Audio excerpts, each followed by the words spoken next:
again. Okay.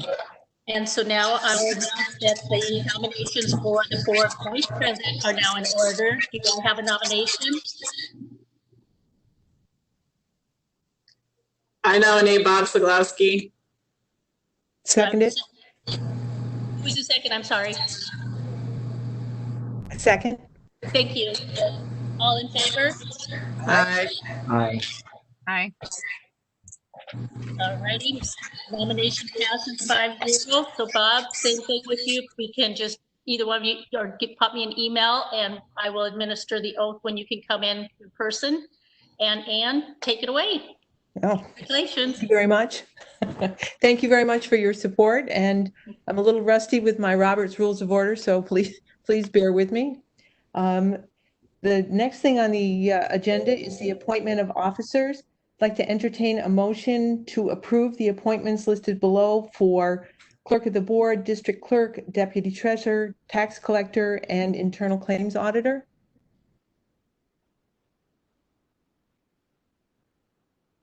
So moved. So moved. Motion by Jackie, Second. second by Bob. We have a motion and a second. Any discussion? All those in favor, please signify by saying aye. Aye. Aye. Opposed? Motion carries 5-0. Appointments. Entertain a motion to approve the appointments listed below. So moved. All the way down through APPR committee. So moved. Motion by Heidi, Second. second by Jackie. Any discussion? All those in favor, please signify by saying aye. Aye. Aye. Opposed? Motion carried 5-0.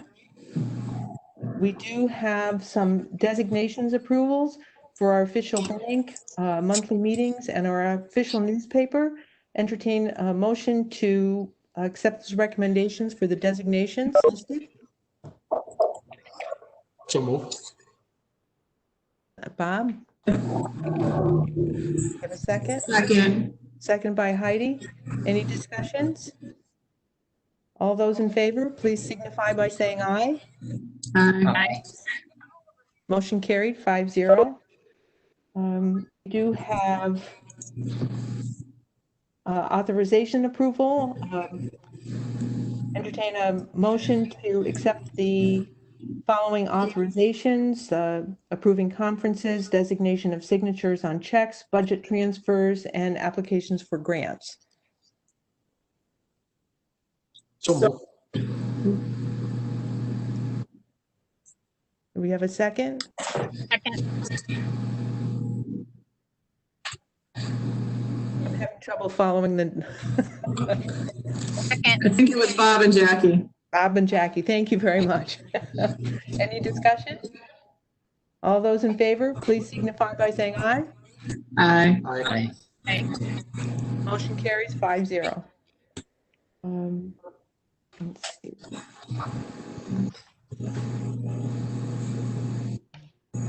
There is, we also have to approve the recommendation for official undertakings, which are bonds. A motion to accept the bonds for the district clerk, deputy treasurer, central treasurer, and activity funder auditors. So moved. Heidi, Second. second by Dan. Any discussion? All those in favor, please signify by saying aye. Aye. Motion carries 5-0. We do have, under miscellaneous items, there were 3 things. One was to accept the recommendation that the Board of Education readopt the policies and code of ethics that were in effect for the 2019-2020 school year.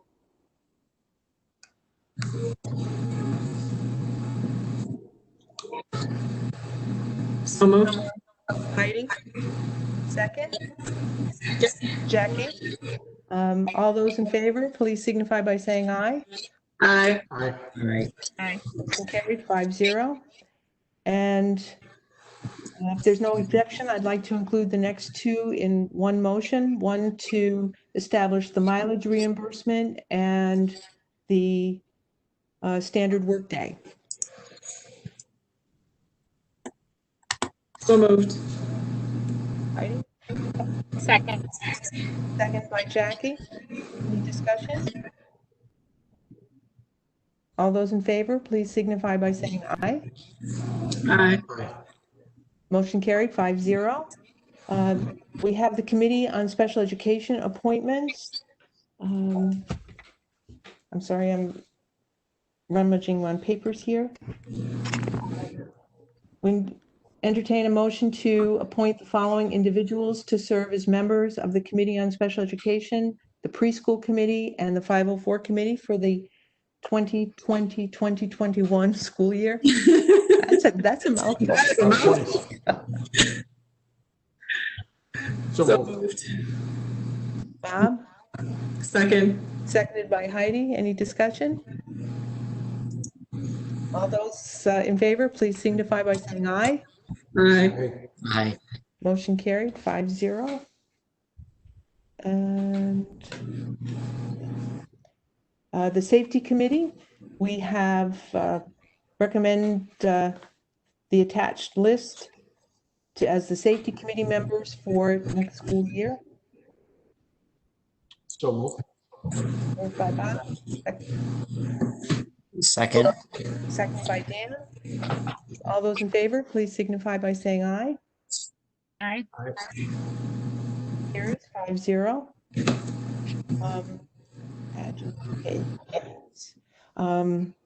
We entertain a motion to recommend that the Board of Education approve the recommended adjunct pay rates as per attached. There's a shot clock operator, uncertified substitute teachers. So moved. Moved by Heidi, second. Second. Second by Dan. Any further discussion? All those in favor, please signify by saying aye. Aye. Opposed? I don't see Jackie. Motion carries 5-0. Jackie, are you still there? Did we lose Jackie?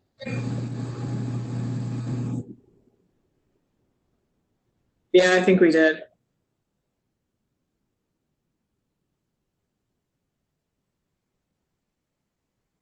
Yeah, it looks like she has connection issues.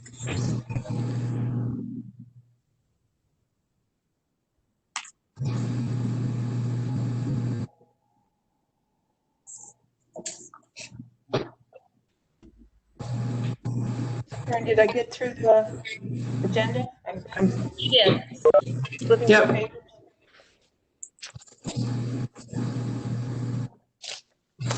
Oh, Yeah, we're good. And I think you're ready to move on to the adjournment and open the regular meeting. okay. Well, if there's no further business, move from the organizational component to the regular monthly meeting. Hopefully, Jackie, are you back? Sorry.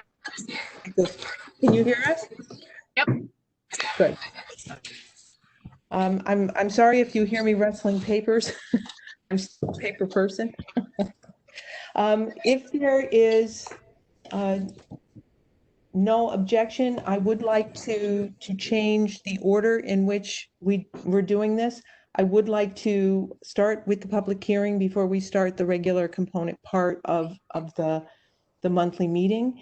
And one of the things that we should do, the public hearing does need to be created by action from the board. So I would like to entertain a motion to enter into a public hearing for the purpose of presentation and discussion about the safety plan. So moved. Do I hear a second? Second. We have a motion and a second. Any discussion? All those in favor, please signify by saying aye. Aye. Aye. Opposed? I'm not sure if Jackie can hear me. So I'm going to say 4-0, Karen, on that one. I'm not sure if Jackie we can get her thing. So thank you for attending the public hearing on the school safety plan. We have a presentation, and this is an opportunity for the public to have any comments or questions answered about this plan. Robert, you're on with, I am here and I am about to share some content. So we can make sure we're sharing here. I will share it this way. That's there. Now I don't want to share that. What am I sharing? Okay, so just to make sure everyone is looking at a screen that says Salem Safety Plan on it. Yes. I have Yes, that. okay. Because you never know, because I'm staring at two screens and every once in a while you get nervous that you're looking at the wrong thing. This is our annual requirement for our safety plan. As Ann said when she opened the public hearing, that it's part of the community's opportunity to ask some questions on the district plan and to provide some feedback onto that plan. We will be posting this plan to our school website for a 30-day comment period.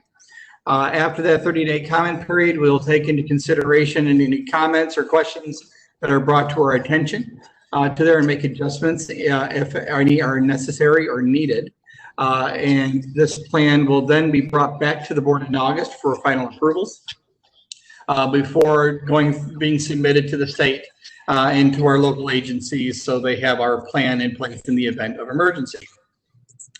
So to introduce this, the emergency response plan is to help us to identify and respond to potential emergencies in a uniform and organized manner, based really on two practices, and that's having really standardized language that's consistent across not only schools, but across organizations that may respond to any type of emergency, and also about aligning the information that's necessary for a rapid response to emergencies.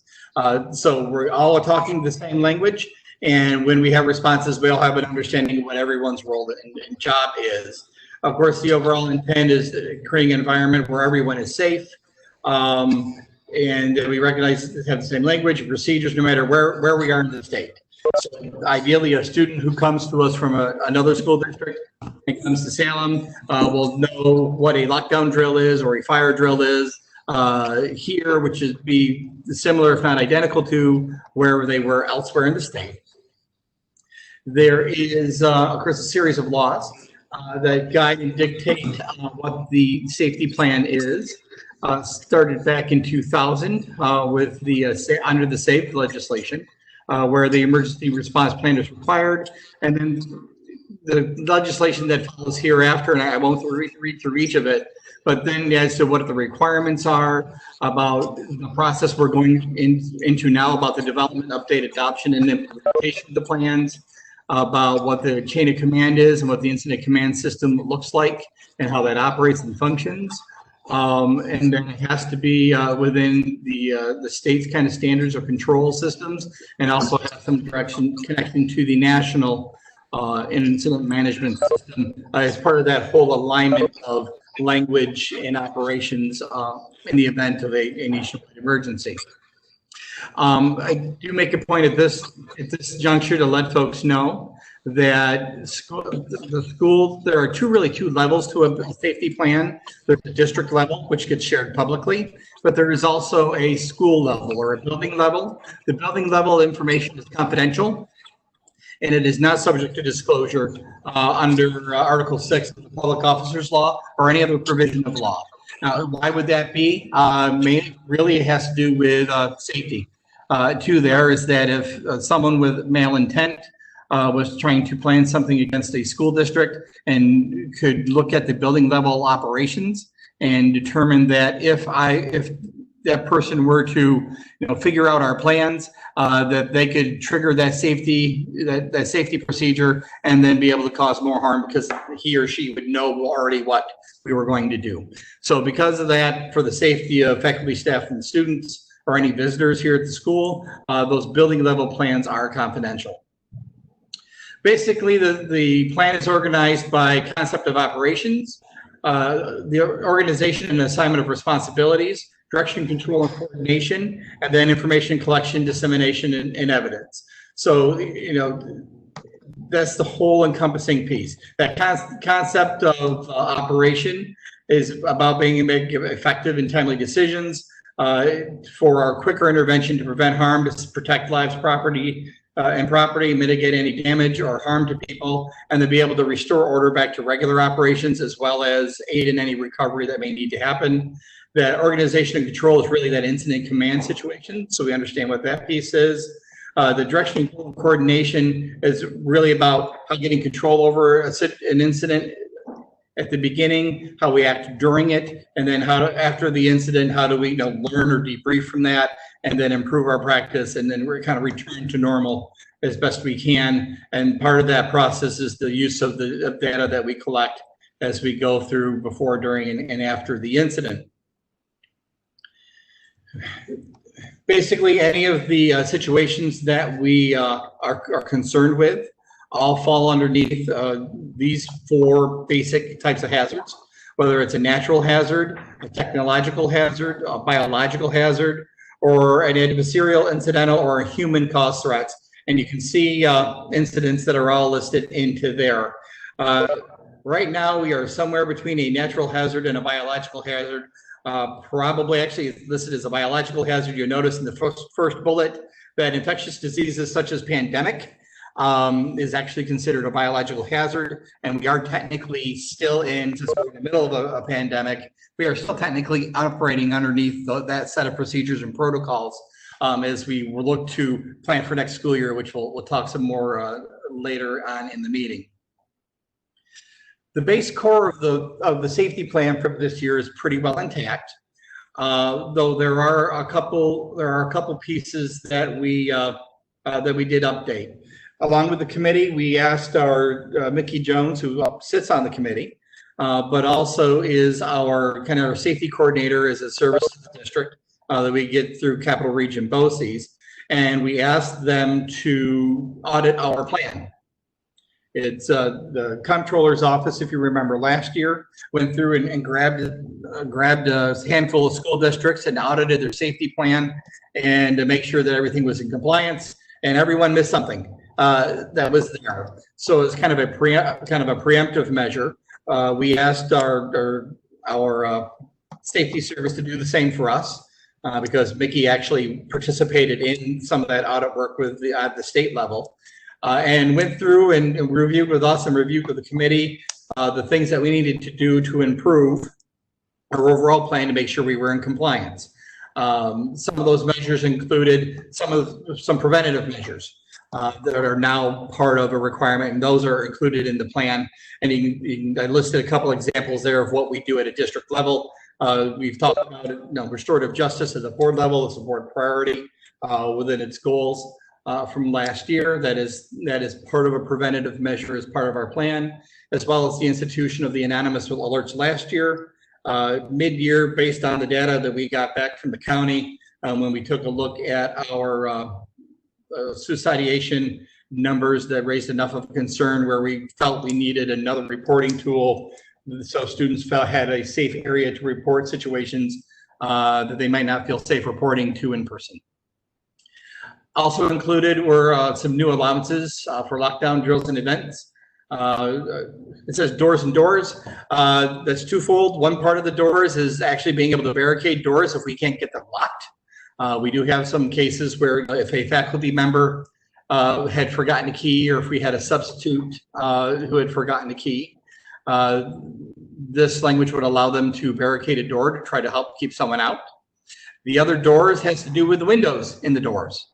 That we are allowing for if we can't get a line of sight blocked to keep kids safe and out of sight and out of mind. If we have an intruder in the building, that we have new language that allows us to actually put an appropriate window covering up to block that line of sight so people can't see into the classroom in the event, like I said, if we have an intruder. And we're able to do those things during drills and or in live events. Another piece that we've added in is when evacuation is needed.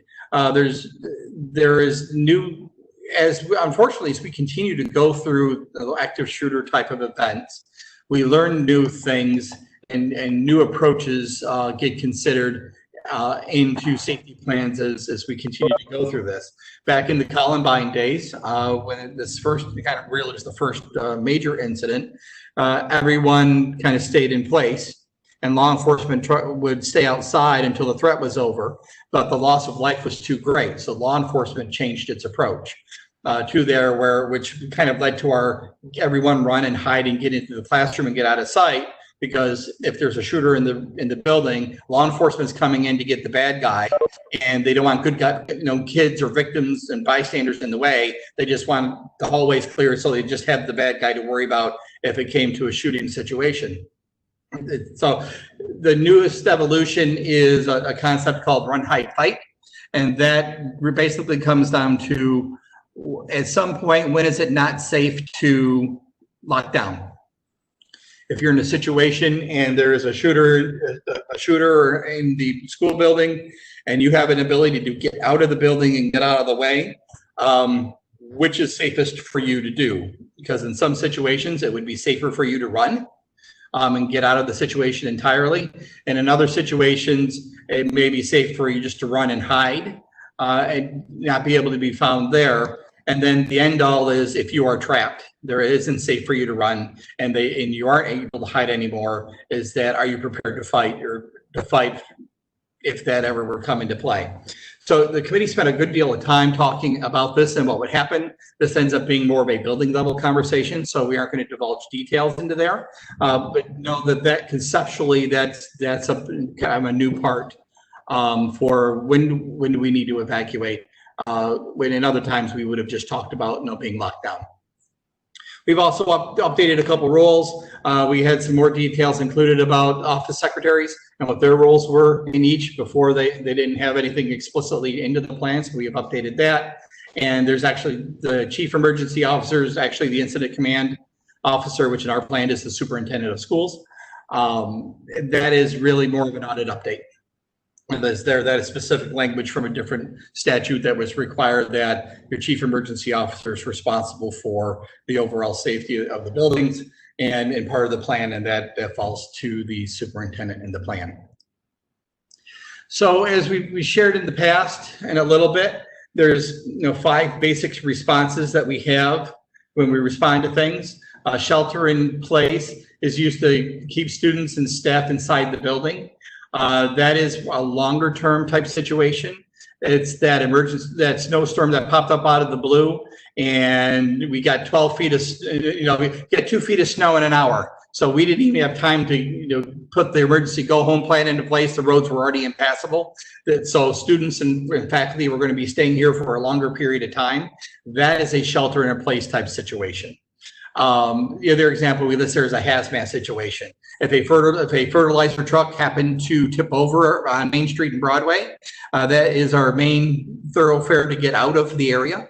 And that would actually fall to being a hazmat type situation, which means we may not be able to get out of the building until that scene was cleaned up and determined safe.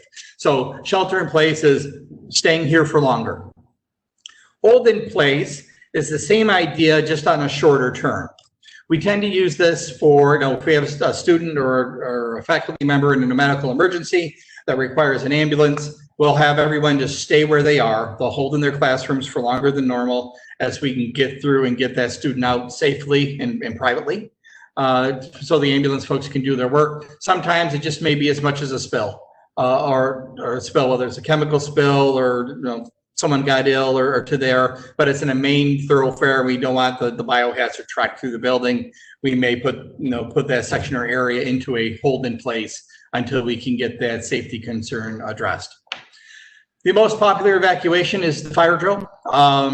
That's in place. We all know it. We've all done them many times over. The approach has changed over the years, and it continues to change as it continues to change this year. We'll have some new approaches to do this year, and which includes, rather than just your standard traditional get out of the building, it's using secondary exits and other pieces to make sure that all of our policies are being followed and our attendance is being done well, and go from there. Lockout is basically keep everyone in the building and lock everyone else out.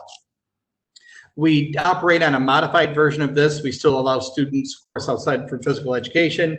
But if we have an intruder situation or a suspicious situation that we feel that we need to keep everyone in the building, we get everyone in the building, and then we make sure all the doors are locked and windows are locked and to ensure safety of the kids. Lockdown is what we basically talked about. That's what we tend to think of when active shooters come into play, and there's a whole set of procedures of what happens when we need to lock down. Everyone's required to get training. We do training, and it's been a requirement since 2015. We do training at the beginning of the year, and we do some training also during the year. This year, the training is some of the standard safety that we're required to do right at the beginning. We tend to do that online. Though on every so many years, we bring someone in to talk about that. And this year, we actually had the New York State Troopers come in, well, last school year, had the New York State Troopers come in and talk about the run, hide, fight in lockdown situations to kind of talk about those beginnings as we looked at that as part of the plan. That is the basics of the district plan. At this time, I am open for anyone who might have any questions.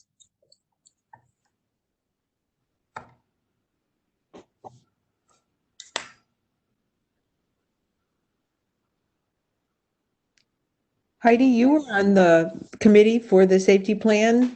Did you have anything else that you thought might need to help round out the presentation? So I think Dr. Glover covered it. I mean, we did talk about the run and hide situation for quite a while to try to determine what the best choice was. That was really, I mean, Mickey from BOCES was really great in giving us some suggestions and helping with the plan. So I think Dr. Glover really covered it well. Good, thank you.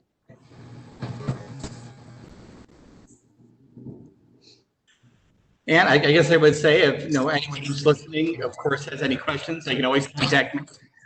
We will be posting this up online here on the website, and so people can email me to ask questions or give us a call, and we'll happily answer any questions anyone has. So the goal is that there's a comment period here until our next meeting, and then we approve it? That's correct. A 30-day comment period. So if the next board meeting is the 19th. So it'll likely run here. If we don't get it posted tonight, we'll get it posted tomorrow. And it'll be like the 16th of the 16th, which will give us some time to look over any feedback we get and be able to share with the board before it approves it at the August meeting. And just a point of order, you have the hosting buttons. I can't unmute anybody, so if somebody were to indicate, I'm not sure how they would do that if they did have a question. Well, there can be two ways they can do that. They can wave at us if they're on video and they have their video on, wave, and we will make sure they're unmuted. If you do not have if you're not on the video, you can chat, in the chat of this, you can type in your question there or say, unmute me, please. And I can click on their button. Okay, thank you. So does anybody have any additional questions or comments about the safety plan? We will hold the record open for the month before we act on it. So if there are any additional questions or concerns, please don't hesitate to contact us. And if there's no other further comment, we can move on to the body of our actual regular monthly meeting. We've done the organizational part. We'll close out the public hearing and move into the regular monthly meeting. So let's see. Actually, we have a consent agenda. Is there anybody who would like to have anything removed from the consent agenda? Do we have a motion to approve and accept the consent agenda as presented? So moved. Heidi? Second. And a second by Tim. We have a motion and a second. Is there any discussion? No? All those in favor, please signify by saying aye. Aye. Aye. Motion carries 5-0. I could see Jackie nodding. At this time, I'd like to open up our meeting to a public comment. If there's anybody out there that has comments for the board at this time. I do have a down here in from Sue Zaglowski who would like to speak. Sue, you are unmuted. You can, nope, you were unmuted. I just unmuted you. I think we're playing mute tag, so I'll let you unmute you. And Ann, if you want to recognize her, then she's available. Susan? Sue and I are actually planning on speaking a little bit together. This is Kristen Eastman. Oh, hi, Kristen. Thank I you. don't know where she is though.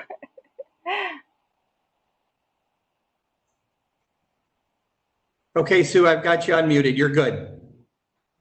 Okay, can you hear me? And I can hear you. Okay. Thank you. Would you like me to go first, Kristen, or are you going first? If you want to introduce yourself first, but we actually are talking together. So if you want to introduce yourself first, then I can jump in, I guess. Okay, thanks. Thank you, everyone. My name is Sue Zaglowski, and I am a parent of a graduating senior, and here to give you some brief remarks about your consideration of an equity policy. And I'll let Kristen go first, and then I'll speak after her. Thanks. Hi, I'm Kristen Eastman. I live in Salem, and I have 2 kids. My oldest will actually start kindergarten this year. But like Sue said, we are here because we wanted to talk a little bit about the equity policy that you have on the agenda later on. We really just want to let you know that there's a lot of support in the community to have an equity policy, and we're really excited that you're even talking about this. But I just want to give you a little bit of background of some of what has led us to being here. And then I think Sue's going to talk a little bit about some of the stuff we've learned and why we really support the policy. So I know everyone knows that there's been a lot of discussions about racism and social justice just nationwide. It's becoming more common. But there have actually been a lot of people right here in Salem who are seeing issues and really want to help Salem become a more welcoming place. I think some of these conversations in Salem actually started last fall when the school had the community viewing of I'm From Here. Even at that meeting, I know that had over 50 people who attended. But that since then, more and more has happened, not only here, but just in the country. And the community has started coming more together to be more involved with the conversations. So particularly over the last month, more has happened. About a month ago, when Salem had the Black Lives Matter protest, over 100 people went to that protest. But that ended up sparking more discussion over social media about what issues are actually here and what people could do. So the discussions actually led to a Facebook group being created that was specifically about social justice issues in Salem. That group itself has over 100 members, but from that group, a couple of the members set up a meeting so we could actually start to discuss and identify what issues we thought were the biggest things and what we could do to actually make some change. So last week, about 45 of us met. We social distanced and had masks, but 45 people is still a good number of people. But when we met, we really were starting to just come up with a vision of how we'd like to see Salem. We weren't focused on the school, but a lot of people brought up issues in the school and things that they would like to see. Everything from some of the language that students are using to feeling like teachers didn't necessarily understand some of the issues and a variety of things. But at that meeting, we started discussing more of what we could do. And that's when we really learned that you were discussing an equity policy today. So So we initially didn't really know what an equity policy was or how that could be helpful.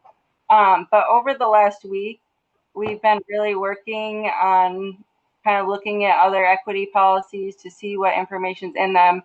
But we've also been talking to a lot of parents and students and teachers just to see if there was a real need for a policy. And actually, we've been surprised by the results.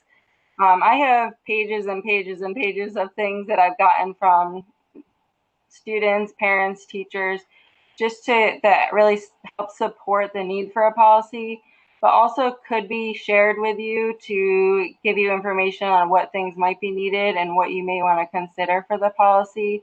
I'm not going to get into all the details because I'm not trying to share names or point fingers at anyone or anything, but there is a lot of information that we've collected from the community, and I'm sure there's more out there because we've only been doing this for a week.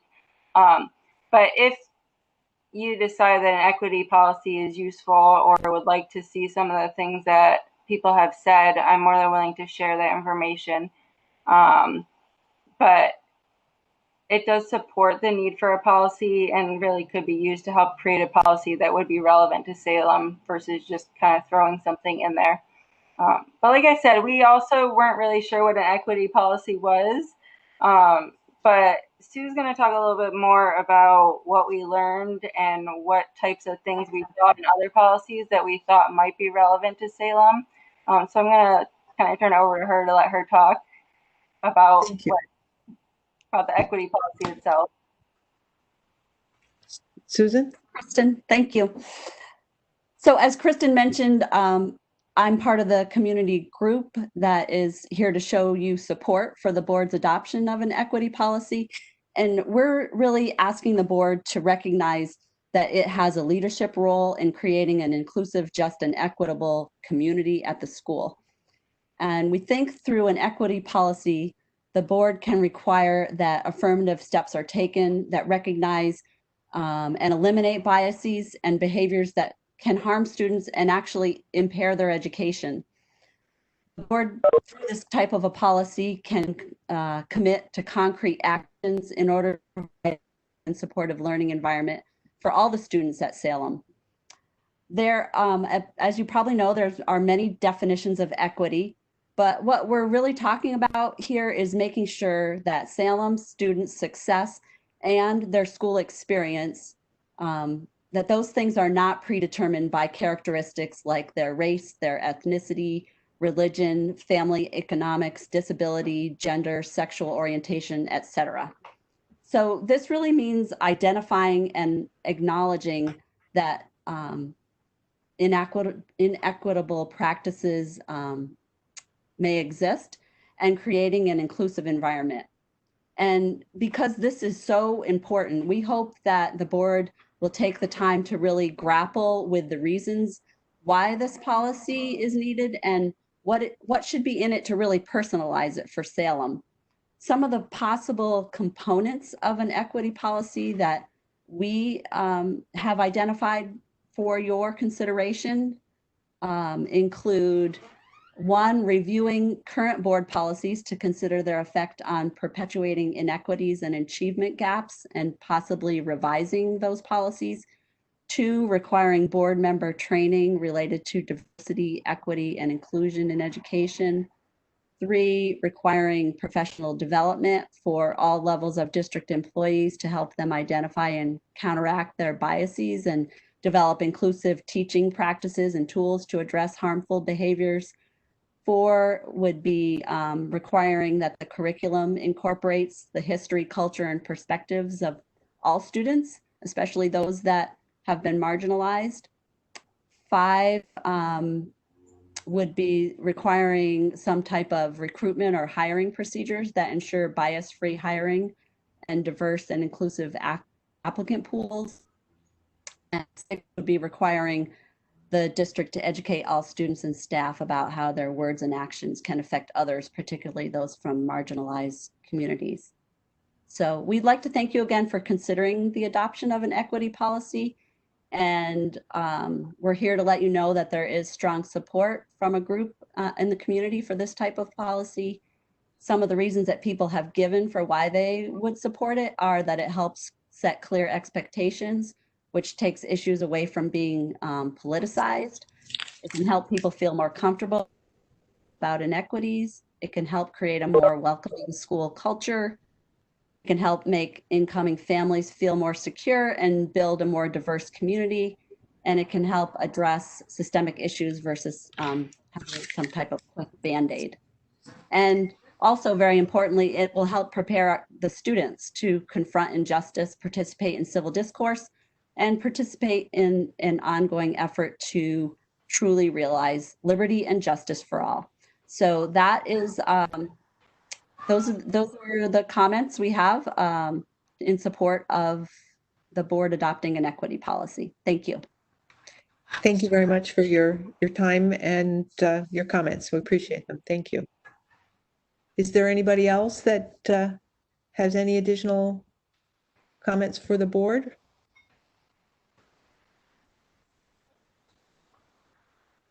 Dr. Glover, I don't have the chat box, so I don't see if anybody's. Nope, no one else has chatted in. All right. So if there's no other comments, we may have, we'll have another opportunity for public comment. Thank you very much. We did not have any communications for the board to consider this year, or this month, excuse me. And so moving on to old business. The first thing under old business was rollover vacation time approval. And what we have on the agenda tonight is exactly the same motion that we made and approved last month. And I did ask that this come up for a couple of reasons. Number one, what happened is by doing it the way that we did it in old business and in the memorandum of agreement, we as a board actually treated different groups of employees differently as far as the timing of or their ability to use their vacation days. So one of the things that I think it's important is that information was embedded. Sorry, Ann, I'm having a hard time hearing. Is there somebody that's muted? Like there's background noise that I can't, it's hard to understand here. Is it from me? No, somebody just muted it. So I think you're okay. There was just noise in the background. I couldn't hear. Thank you. I never know if I have my volume up too high or too low, or, you know, I have lots of stuff. And I have road noise going by. It has stopped now, so thank you. Okay, good. Thank you, whoever muted. But one of the things that I think is important is that information was embedded in the agenda items, and we didn't see that in another way. So one of the things that I'm asking is that any information on things that we're being asked to approve is that we get that information separate from a board agenda item so that we know that everybody on the board is dealing with the same information. I'm going to be honest with you, I didn't scroll down to the bottom of the memorandum of agreement because I did believe that had to do with the extension of the contract. So it does set up a situation where we have done this differently for two different groups. And so one of the things that I feel badly about is we have, you know, I firmly believe that all of our employees played an essential role as the COVID was going through. And I would hate to see anybody not be able to use their benefit days. So we did have this motion last month. We did approve it, but I'm asking the board if they would consider in August, if there is anybody who needs to make a personal appeal to the board to have that changed, because their summer responsibilities don't allow them to use those benefit days, and it would be detrimental to their job if the board would be willing to consider that request. So. Yeah, I would say yes for me. I certainly agree with that. I agree as well. Yep, I agree. Likewise. Dr. Glover, they're inherent in that is a request for you. Number one, if we could get that information, if it comes to a decision that you're asking us to approve, that we get that outside of the agenda items. And number two, if we could get the word out that if somebody on that list, and I'm concerned, like the treasurer and the clerk, I'm sure they have a lot of things to do with the audit, the external audit. And I know we're probably going to be doing it on their schedule and not ours. So just to make sure that everybody has the same opportunity to use those benefit days, if you could let them know if they need to make a request to have that reconsidered, we can do that. Okay. Under business affairs, if there's no objection, I would like to include items A and B in one motion. Do we have a motion to approve the budget transfer and agreement with Saratoga Hospital? So moved.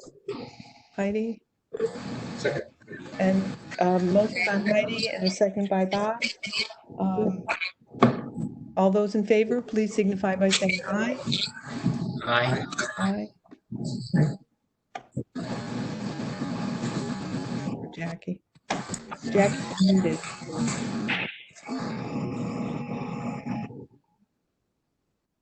I think we lost Jackie again.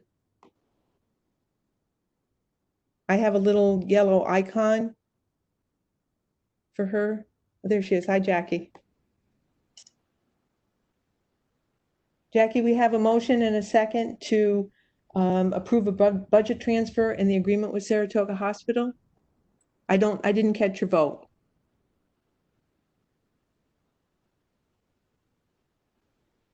Didn't you hear me?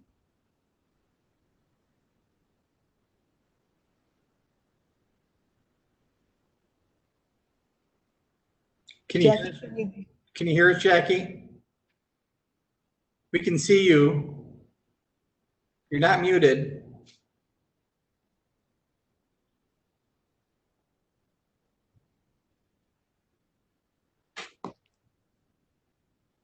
Karen, I think we'll probably go with motion passes 4-0. We're having trouble with Jackie's audio.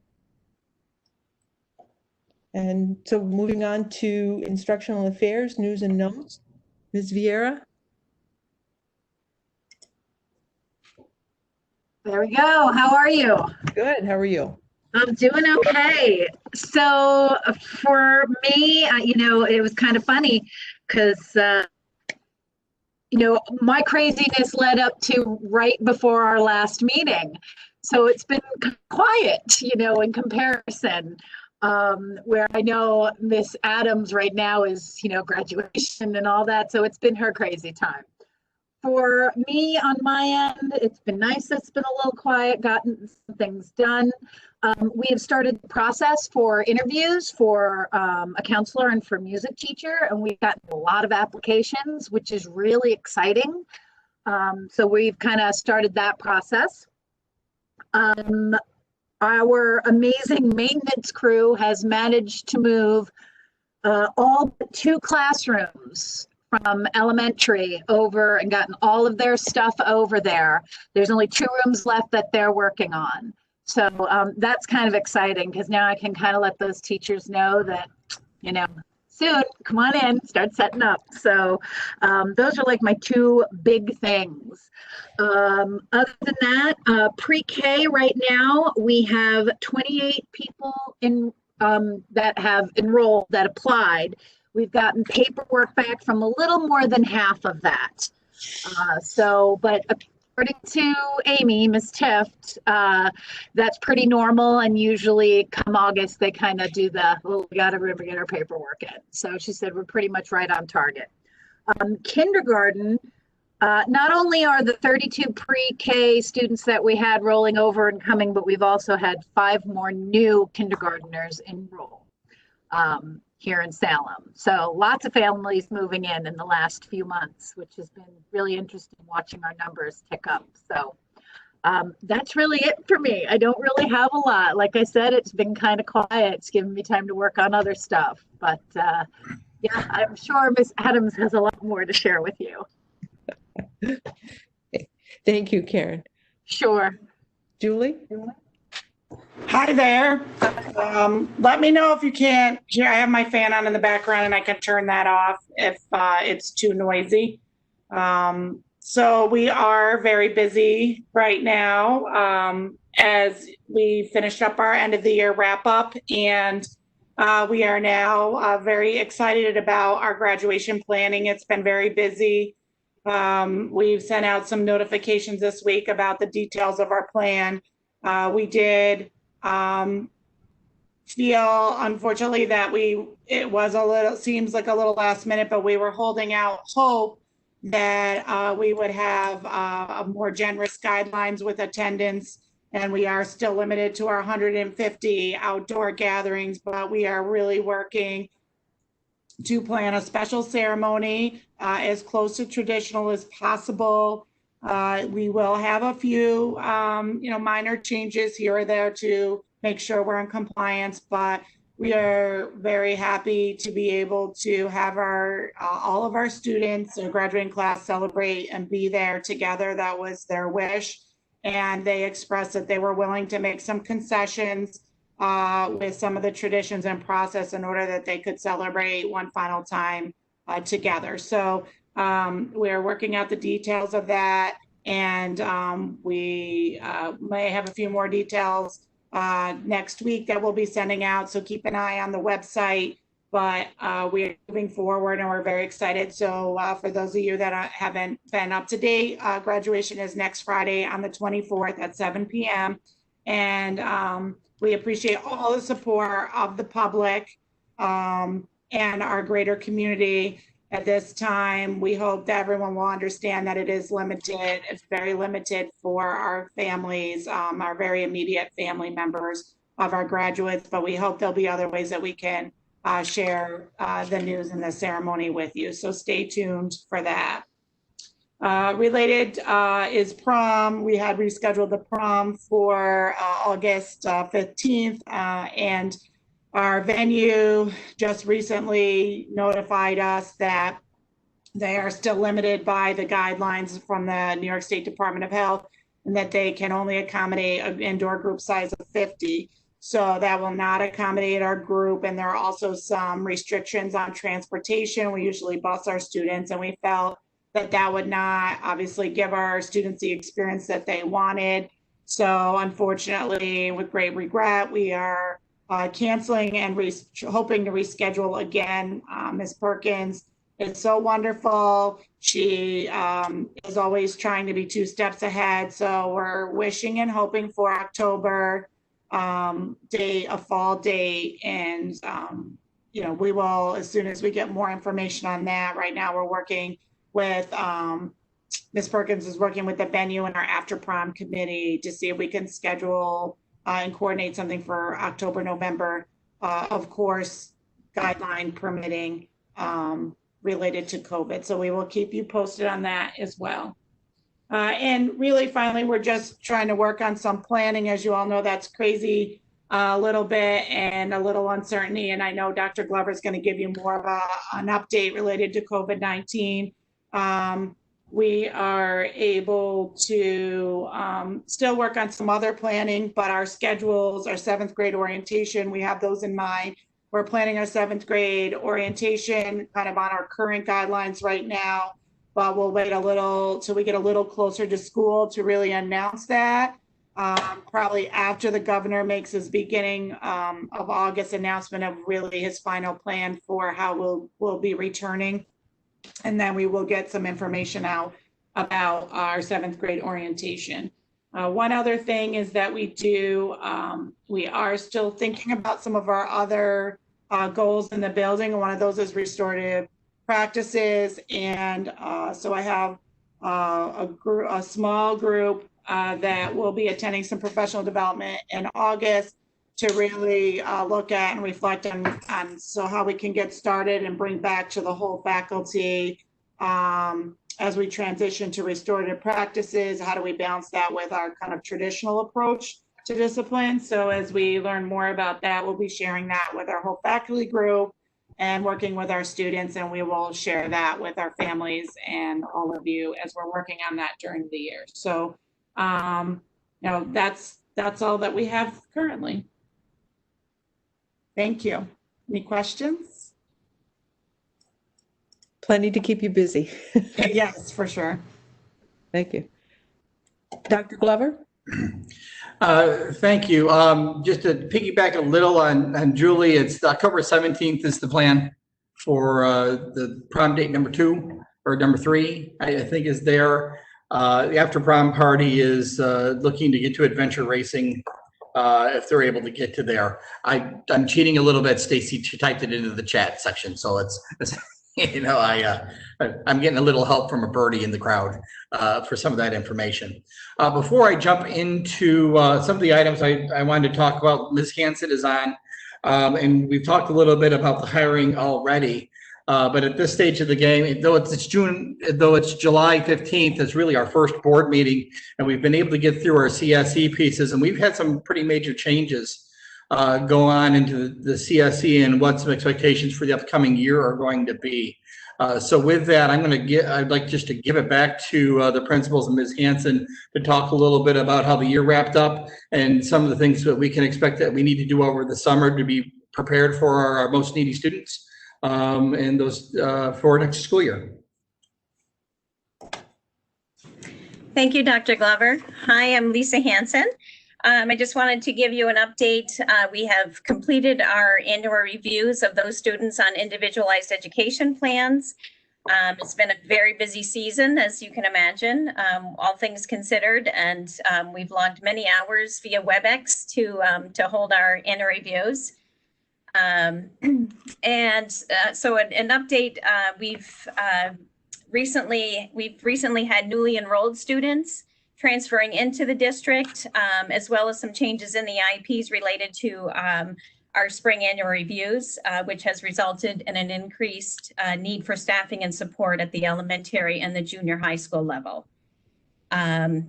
This has been communicated to both building principals for their planning purposes, and we're continuing to work on building those programs.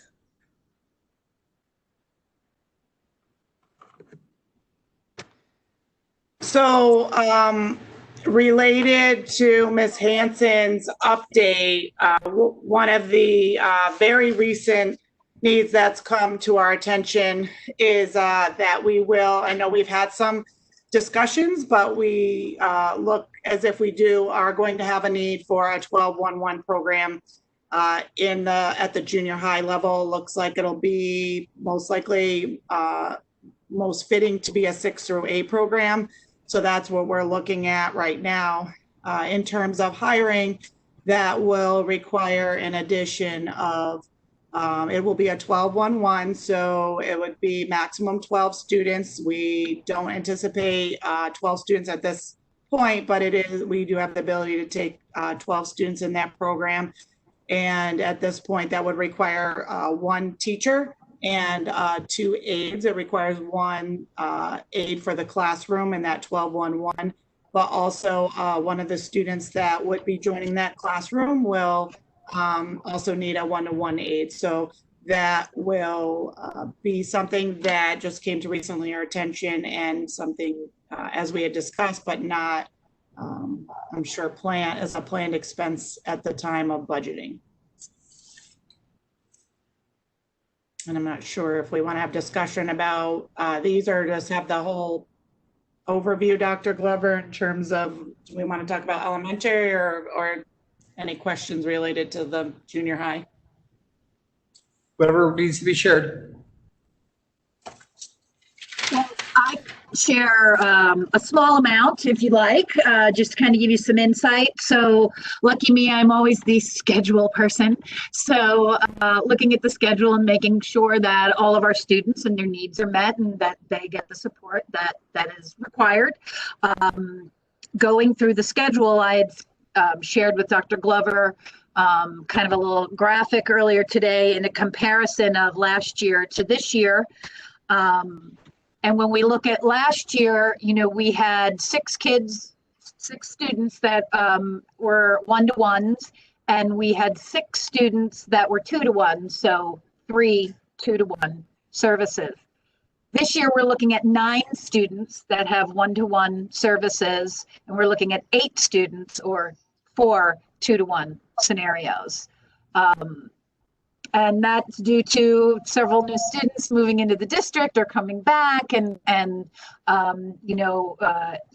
support for existing students that are here. Any of those things that have gone on that have changed our numbers. I did some juggling and the best way to cover it, and there is a definite need for some more support, some more aid support. So I've kind of been talking to Karen McGregor, kind of looking at numbers, trying to see what that would look like, how to best do that with the people we have, and the least amount of bringing people in. And so we've been kind of working on that.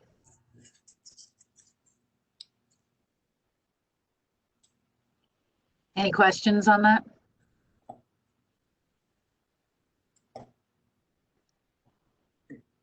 You will be putting together more information for us so that we can see. I mean, we really should not be having this conversation as a budget conversation, news and notes. We're really just getting the updates. So we do need to have, a more comprehensive conversation about this.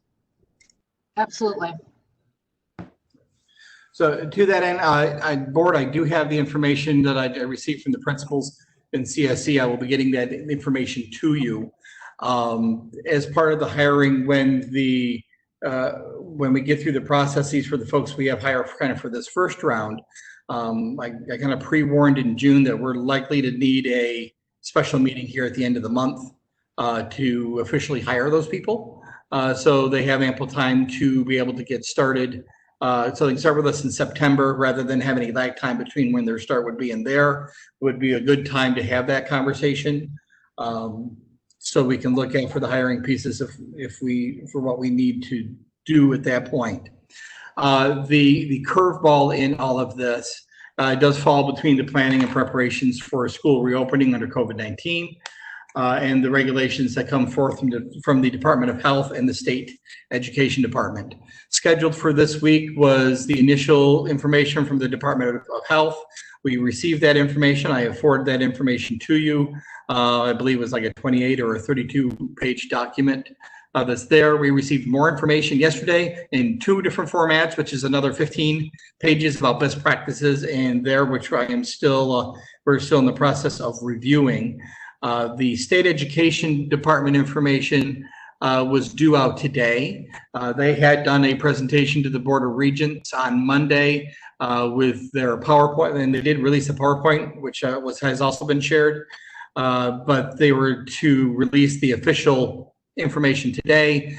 Just before we started this meeting, we got an email from the state saying that because of the information they are sending out is so voluminous, it will be coming tomorrow. So there will be more reading to do as we're getting ready to open. The opening requirements, some of them are the things we have heard. We've heard ever since the pandemic concerns started. It's about PPE, it's about masks, it's about social distancing, it's about reduction of density, it's about health checks and screenings, and student health and faculty health. The requirements to maintain those things in a school setting is going to be a challenge, to say the least. An example that we had brought up is we have several 66 passenger buses. Well, the guidance puts out there, it says you can do 25% of a capacity in a bus. So you may only be able to get 11 or 12 kids onto a 66 passenger bus. So how do you get all your students transported to school if a district transportation is required, and then do that in a manner that they still have access to their full education? How do you get in-person education to take place and keeping social distancing basically of a 6-foot radius around each individual? At our high school, we've gone through and done some measuring there. Elementary rooms are coming up next. But we're looking at anywhere on the more conservative side of 8 to 10 kids in a classroom at any given time to be able to maintain those social distancing pieces. So that has a huge impact onto what we're going to be able to do, and will most likely require some alternative scheduling in order to make those types of things happen. There are some populations that we're looking to have here every day. And then there's some populations where we may have conversations about that they are remote. All still conversations. In preparation for some planning, we did send out a couple of surveys here last week. We sent one out to parents in the community, a very basic survey asking about, what the biggest concern folks had about opening in September, about what could the district do to make them feel comfortable with their children to be safe, about, with remote learning, what can we do to better support folks in a remote learning situation, and then a couple questions about their connectivity and device availability, and then just an open question of what else do you want to tell us? Right now we have 166 responses to that survey. So we'll be going through that here likely tomorrow to put that information, and that information will be used in part of what we do for some planning. We did some very similar questions out to faculty. We have 49 responses. That's actually to faculty and staff about their biggest concerns about when we were open, how can we make them feel safe, or how can we better support teachers in the remote learning? And based on last year, what can we do to improve the teaching and learning experience for this school year, and what else do they want us to know? So we're using this as some baseground information to reach out to stakeholders. We'll be reaching out again through some committee work and other pieces, and we will continue to keep everyone involved and try to keep communication up as best we can. This is going to be rushed simply because we finally have the guidance. But we won't, the last bit of guidance we won't receive till Friday, and that's the actual application we have to fill out to submit the plan, because what gets asked of us is usually where their priorities fall, so we have to wait for that. And then we have till the 31st to get the plan submitted. So we have a very short period of time with the guidelines and the conversations we've had before to put something together in preparation for the year. And of course, that first week of August is when the governor will determine whether schools will open or not. He has sent some benchmarks based on infection rates and growth rates and whether we will open. Right now, we're all below that 5% infection rate in this area. So that would indicate that right now we are clear to open. But if that number goes up, it goes above 9%, I believe in a 7-day rolling average, then we will not open. Of course, New York State right now is doing okay, though there's some concerns about some populations and the infection rate increasing over here as the summer starts on. And of course, we know in the rest of the nation, there are like 35 states that we currently can't travel to and come back to without going into quarantine for 14 days because of where their infection rates are. So it's going to be a very busy summer beyond what we do here normally, and making sure we get everything ready for kids and students and teachers for school, whatever that looks like.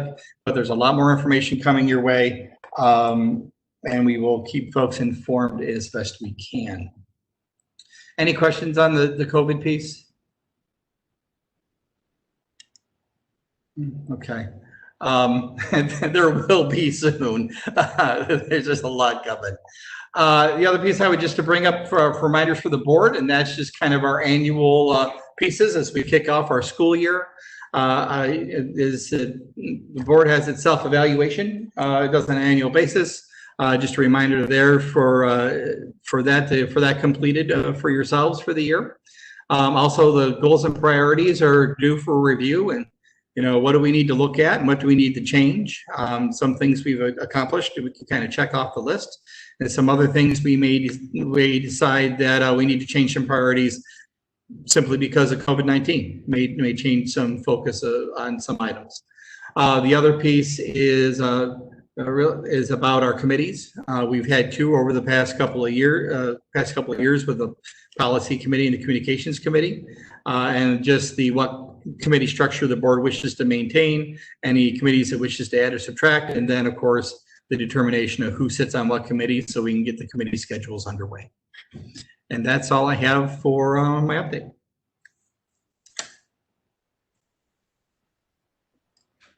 And would you like to continue moving on with the capital project update? Oh, sure. I can do that. We are underway and moving actually pretty well. The asbestos abatement in the main part of the 38 build is completed.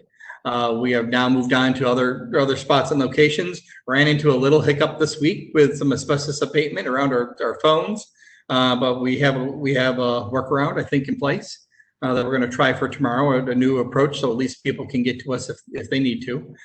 Just one of those things that happens in projects that, you know, you have everything planned and you're proactive to it, and next thing you know, there's one thing that triggers and you have to find up with another change.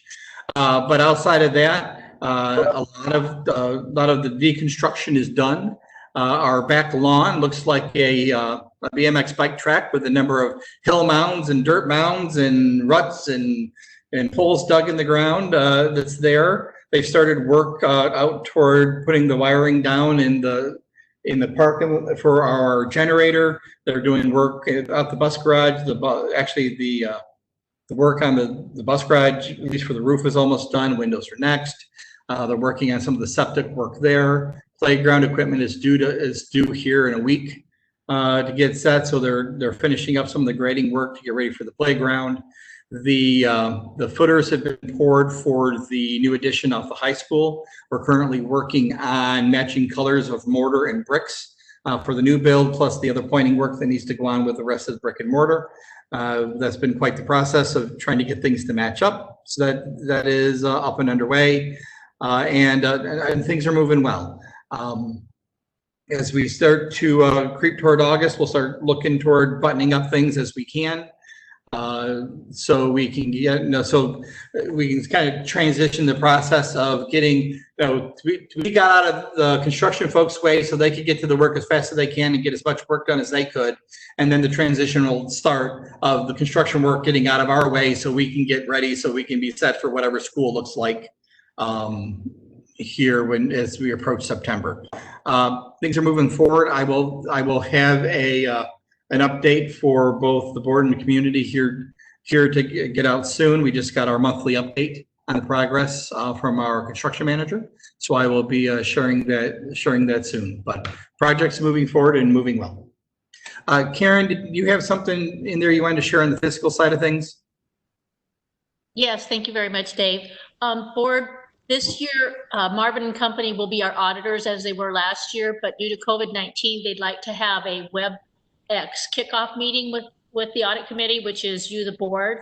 So maybe to piggyback on you, Dave, if there is going to be another a special meeting in July, maybe that could be the start to the meeting, because I don't think it'll take very long, but I guess it'd be determined when that meeting might be. So maybe if you're working on a calendar for a special meeting, we could include Marvin and Company in that for their kickoff meeting. Okay, but what about the bond purchasing for the project? Oh yes, thanks, Dave. Sorry, that's You're good welcome. news. Heck, I just got the money today. I was all. So we had very good news. We had two bidders on our bond, our band, and our interest rate came in at 0.66 for our band that we did for this 1 year. So that was outstanding, and that was the highest bid was 0.67. So we did really well, and our bond rating is so A+ that the return is really great for the school district. So that was really a great news for us. Thanks, Dave. Sorry. Yeah, I held off on sharing that. That's like the great financial news of the day. I've been holding off so you can share it. I know. I'm sorry. I'm in off mode. Thanks. Unless there's questions, and that's all for the update on the project at this point. Well, I do have one question. How does the work crew figure into your COVID planning? Do you have to incorporate them in procedures and Yeah, they are part of the consideration. We actually have a plan in place for them now. When school was still in session, we required the contractors and construction workers to go through our process. So they came through, they filled out our questionnaire, we did the temperature checks. And once they were all checked and cleared, then they could, return to report to their workspaces and do their thing. So with the school session ending, we have handed that back over to the companies to manage their own. And then that is now managed by our construction manager. So if there is an issue with anyone with a fever or not meeting the criteria, that is between our construction management company and the local and the subcontractors or contractors to ensure that that level of safety, like the other safety, is being maintained on the project. When the school year comes up, we'll have to manage that as well. And how we will manage that, it will be a conversation with our construction manager and how that might work best. Okay. One other question, I did look at the guidance that came from the Department of Health. And they used the word policies several times, create a policy, follow a policy. Policies are usually something that the board adopts. Are they using that to mean that kind of a policy, or are they just talking about procedures and protocols? They're using it more generically as in procedures and protocols. I haven't seen or heard anything that talks specifically about, your Board of Education needs to adopt this policy in regards to X, Y, or Z. Most of the changes that we've had to do, like about the use of grant funds, for example, those were recommendations that we got based on executive orders. I haven't received anything like that yet. That doesn't mean that won't change. I just, the way they use the word, I was just wondering how that would play out for us. Right now it's being interpreted generically until they tell us differently. Okay, sounds good. Thanks. All right. Any other questions on the capital project? No? Board of Education conference reports. Was there anybody who was involved in any conferences or trainings? The only thing I would add here, Ann, is that the NISPA convention is going to be virtual this year.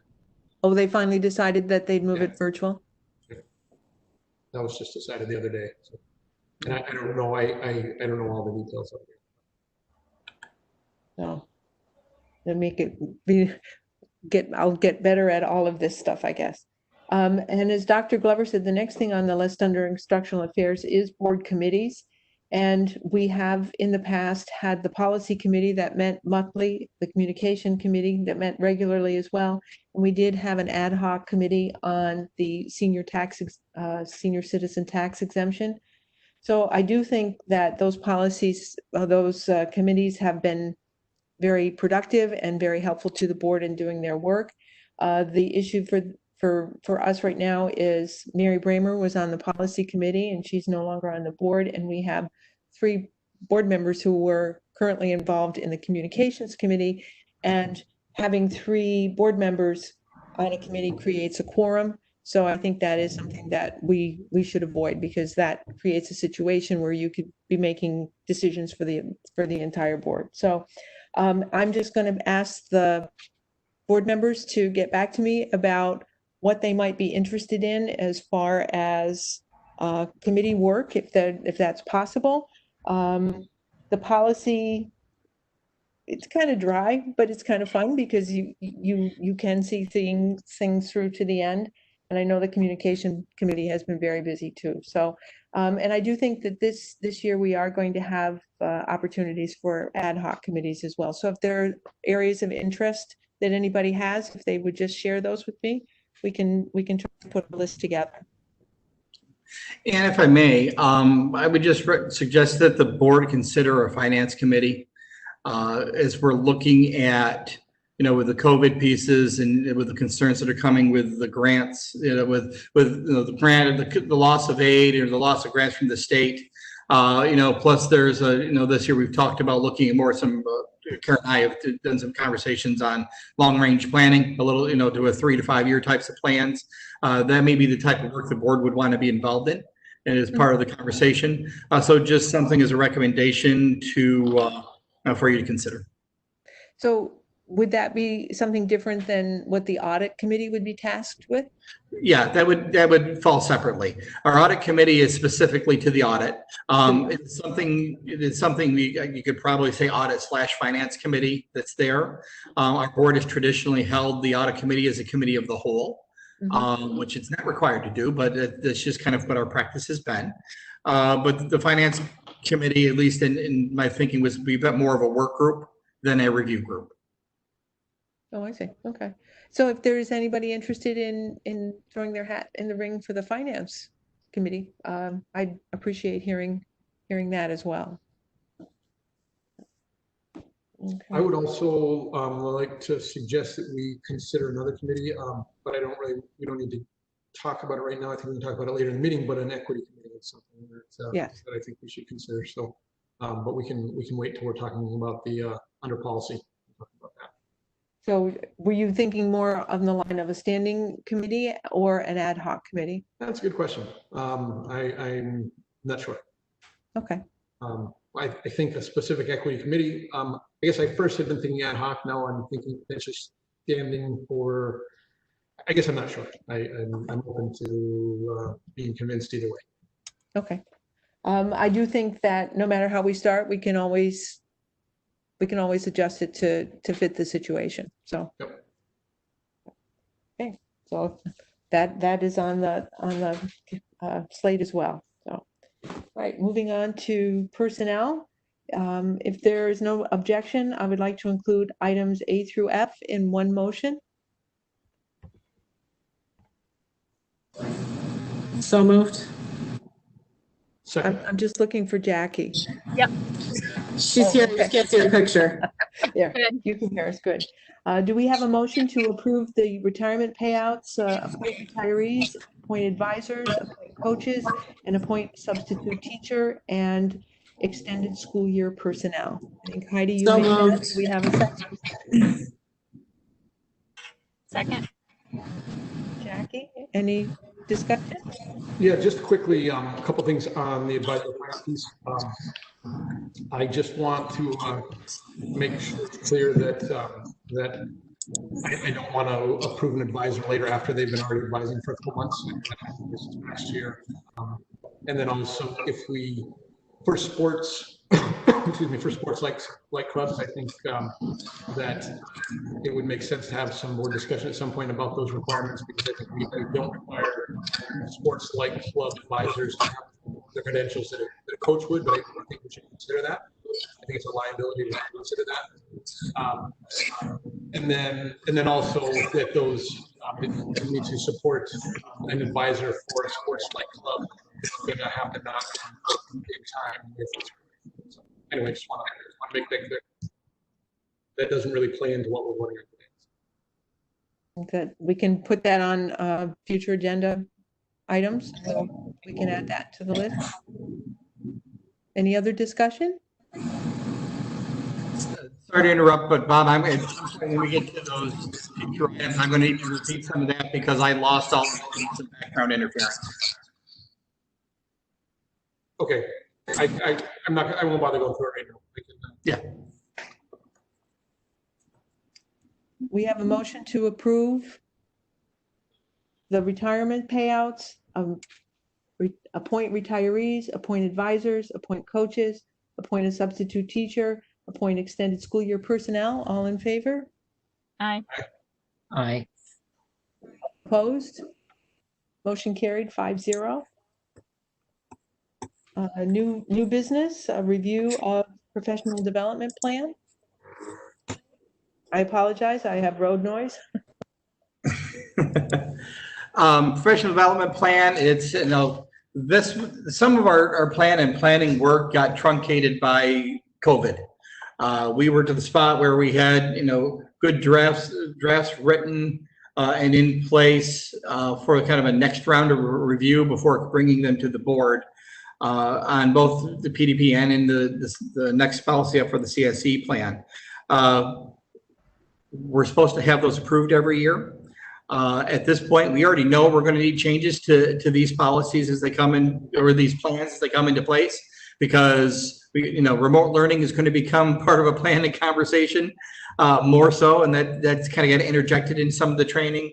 And we know that there's other pieces for health and safety that are going to come into play that be part of training, and there's going to be more state training requirements based on our COVID situation.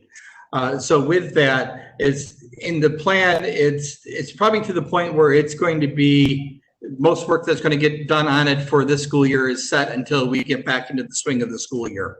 And instead of a practical matter, but now between the end of June is really going to be nothing but COVID in terms of the preparations for getting ready for September and the hiring and getting ready for the school year.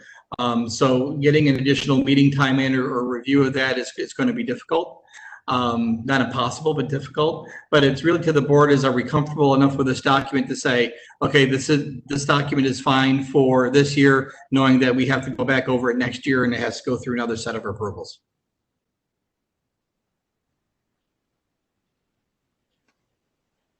Does anybody have any questions about the plan as it is currently presented? Well, so there are a couple questions I have, and I don't know if it needs to be all one or the other. We approve it today or we approve it next July. And is there anything in between that makes more sense? I did have a couple questions about, it does allude a little bit to equity in it, but I think some of this piece of the discussion may kind of be included later when we're discussing. I can't really hear you, Bob. Can others hear me? You're cutting in and out. Okay. I'm not sure why.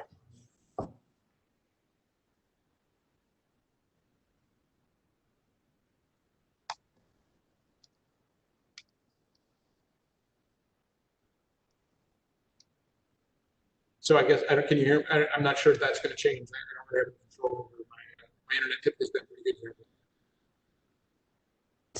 Still about the same. Okay. Well, I'll share my thoughts at some later point. This is not for approval. This is just a review.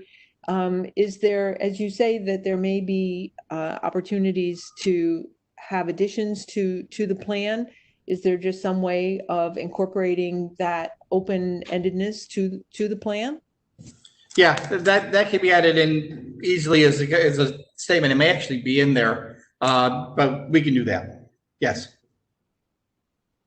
And so but I do think that even though you may not feel that it is as complete as it might need to be, or it might need to be revised, I still think that it does need to come to the board to be adopted. Agreed. So we'll plan for August? Yeah. Okay. And the next one was the review of the CSE plan. Almost identical conversation with the CSE plan. I think the only difference here is we hadn't had one in place for a long time. Teachers did a nice job and worked pretty hard and were sincere in their efforts in reviewing their sections and getting pieces into place. They really did the work. I just kind of helped put it together. Here too, the place where there's really where we need to review is just making sure that the goals of the plan match the data of need.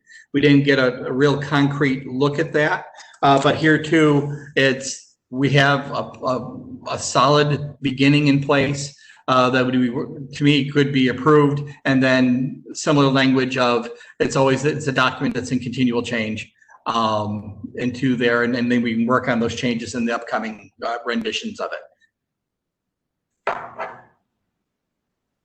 Well, I do think that we need to have a more comprehensive conversation about services, as you have indicated in your news and notes, that those are changing and evolving. So I do think that as a whole, we do need to have a much more comprehensive conversation about it.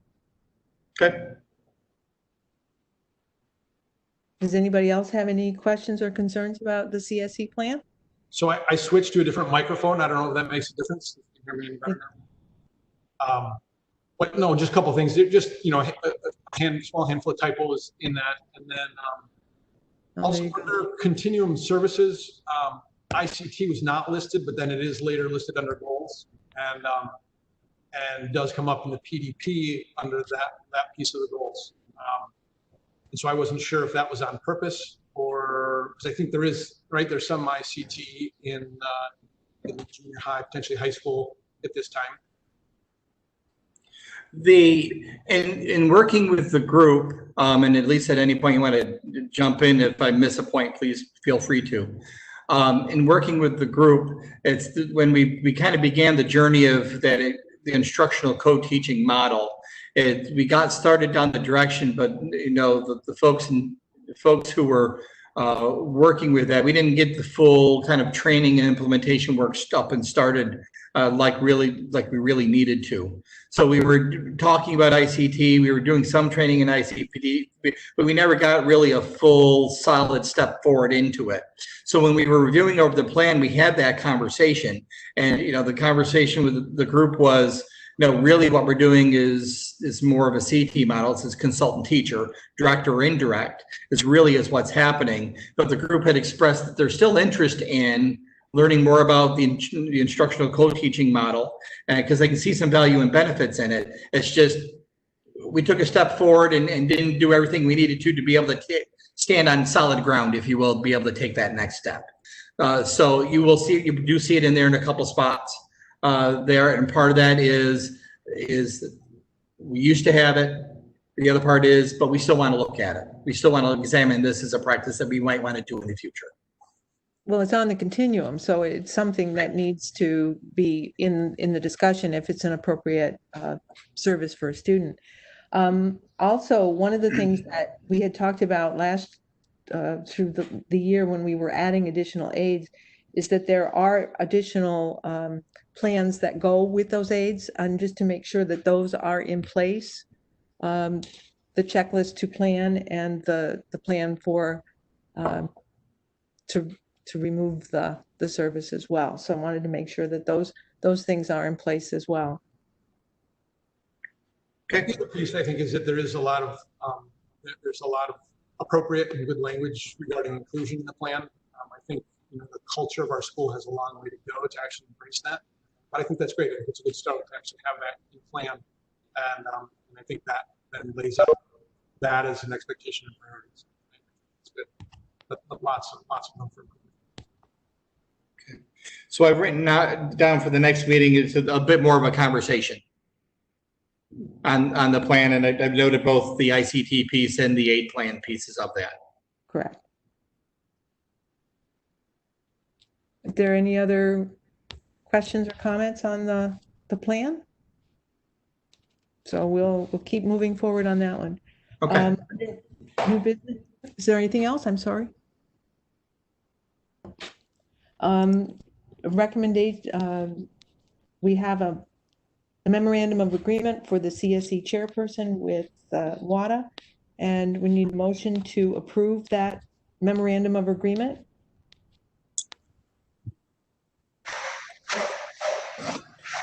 So moved. Yeah. Second. Second by Dan. We have a motion and a second to approve the memorandum of agreement between Salem School District and WADA for the CSE chairperson position. Are there any questions, concerns, discussion? All those in favor, please signify by saying aye. Aye. Aye. Jackie on? She's muted. She's muted. I'm back. Okay. Jackie, we're voting on the memorandum of agreement. Are you in approval or? Yep. Okay. Motion passes 5-0. Sorry. No problem. It's just I can't see, like I can see some people nod or their faces move. Oh, there you are. You keep moving around on my screen. Sorry about that. So we have also a request from Youth Soccer. A motion. We received a request from the Salem Youth Soccer for use of the fields for soccer practice and games. They have included their insurance. Moved. Motion by Heidi. Second, was that Jackie? Yeah, seconded by Jackie. I did have one question, Dr. Glover. What we have is their request and we have their insurance, but do they also have to create a plan for returning those sports to the school grounds? I mean, do they have to have the same type of plan that involves how they're going to handle students and materials and parents in the parking lots? That is, when the request came through, I went back and I double checked with both of our insurance company and our attorney's office.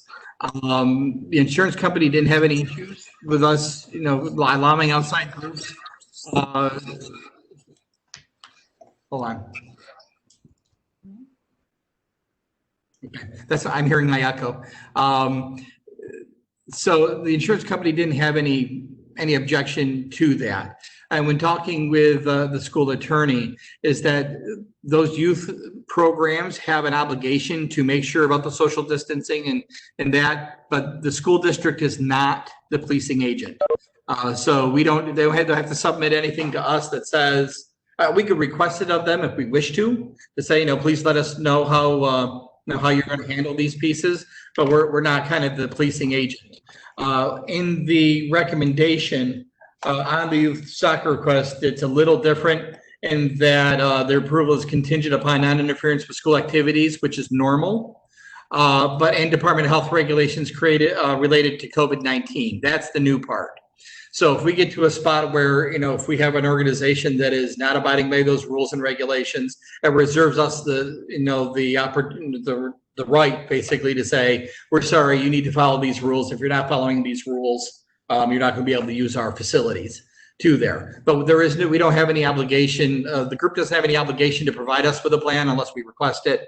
And we are not the policing agent to make sure that any group is doing the plan. Well, I just want to read to you from the planning guide. Responsible parties, which is you in this case, should determine which facilities, grounds, or portions thereof will be closed to the public or offer limited specific hours to members of the general public. Any use of a school facility or grounds by the general public must be subject to the same guidelines required during all other school operations. So I'm concerned that if we do not request from them a plan for how they are going to proceed with their soccer, that we would get into a situation where we could not keep track of how many kids were there, how many parents were there, how would you do any kind of contact tracing or whatever. I do know, and the reason I'm asking this is the Shop Off Broadway, of course, I'm involved there.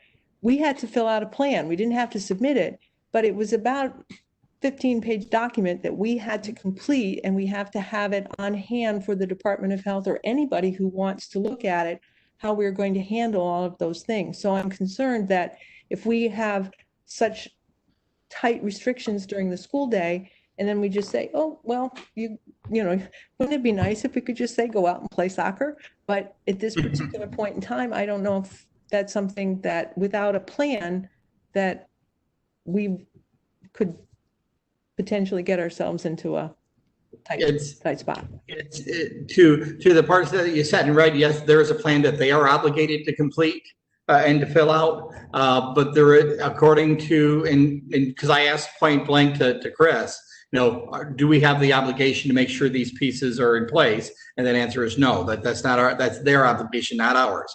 Now, with that being said, if the board if the board says as part of our approval, we need to see what your plan is, to know what you're going to do with those things, to me, that is well within the board's right.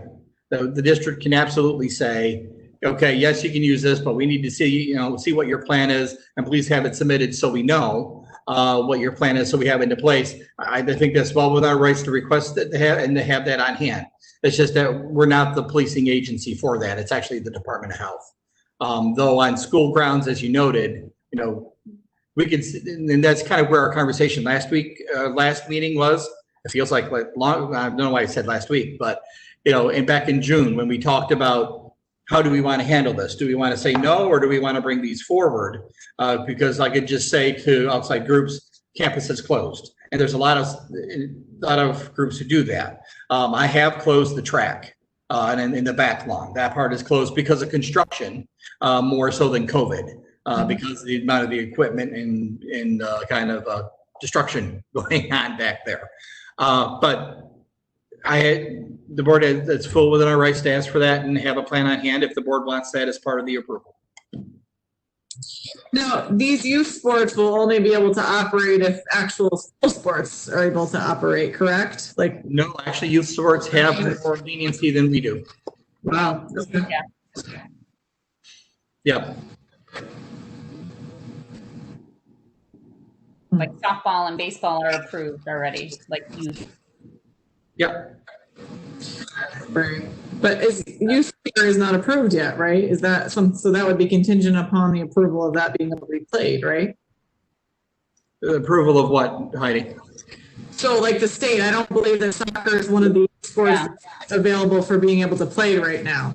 Yeah, no, okay, you mean on their list of things for those approvals? Yeah, I want to say that was a medium concerned sport.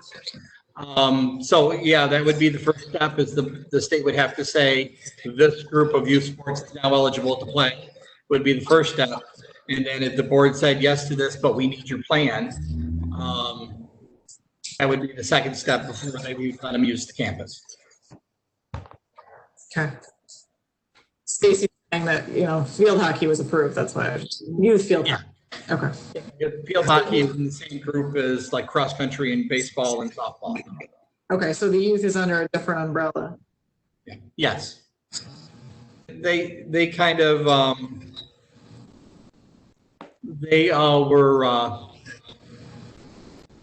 just lost my train of thought. Yeah, they all fall in the day camp pieces.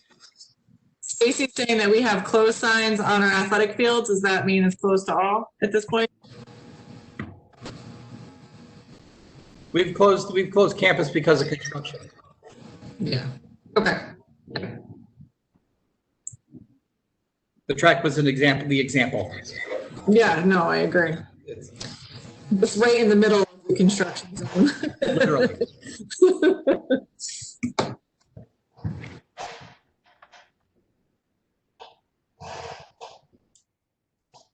We currently have a motion and a second for the youth hockey request. We have not added any contingency to that. So do people want to consider the contingency, or would you like to move ahead and vote on that motion?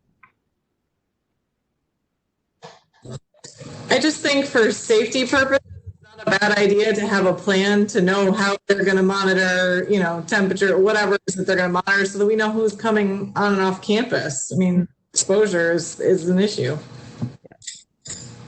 I agree with Heidi. I think like if we're somehow responsible for the space, it wouldn't hurt us just to say, hey, to use it, you need to follow these guidelines just to make sure. Because if they weren't thinking about it, this is a way to make sure they are.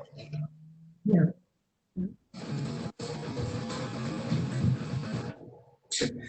Those requests are easy enough to put into if the board approves the use, that's easy enough to put into a letter to say approved contingent on state approval of this sport moving forward, and we need to be in receipt of your plan X number of days before the event begins.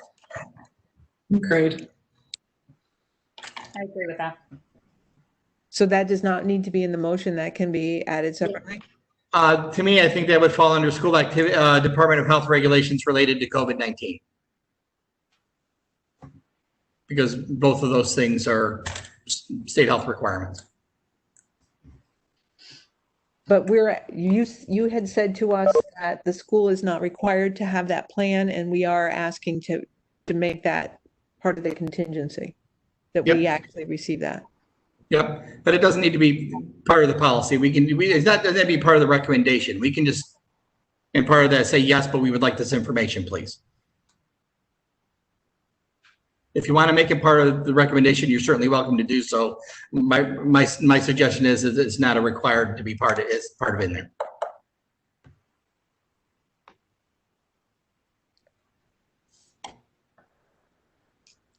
So. Is there any further discussion?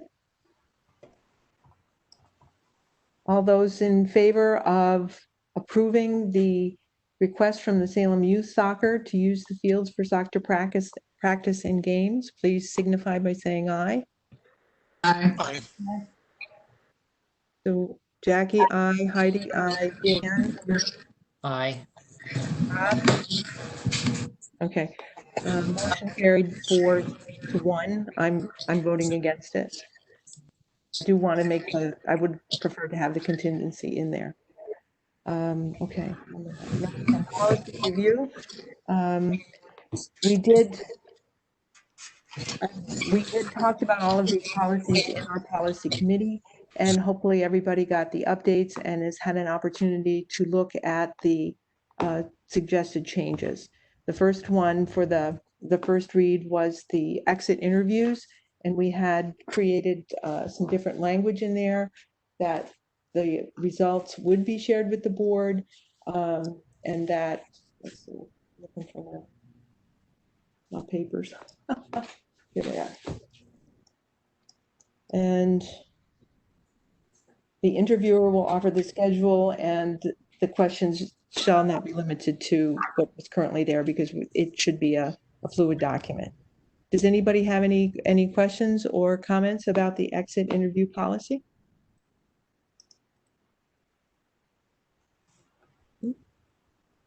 Upon recommendation of the policy committee, do I have a motion to accept the first read of policy 6460, exit interviews?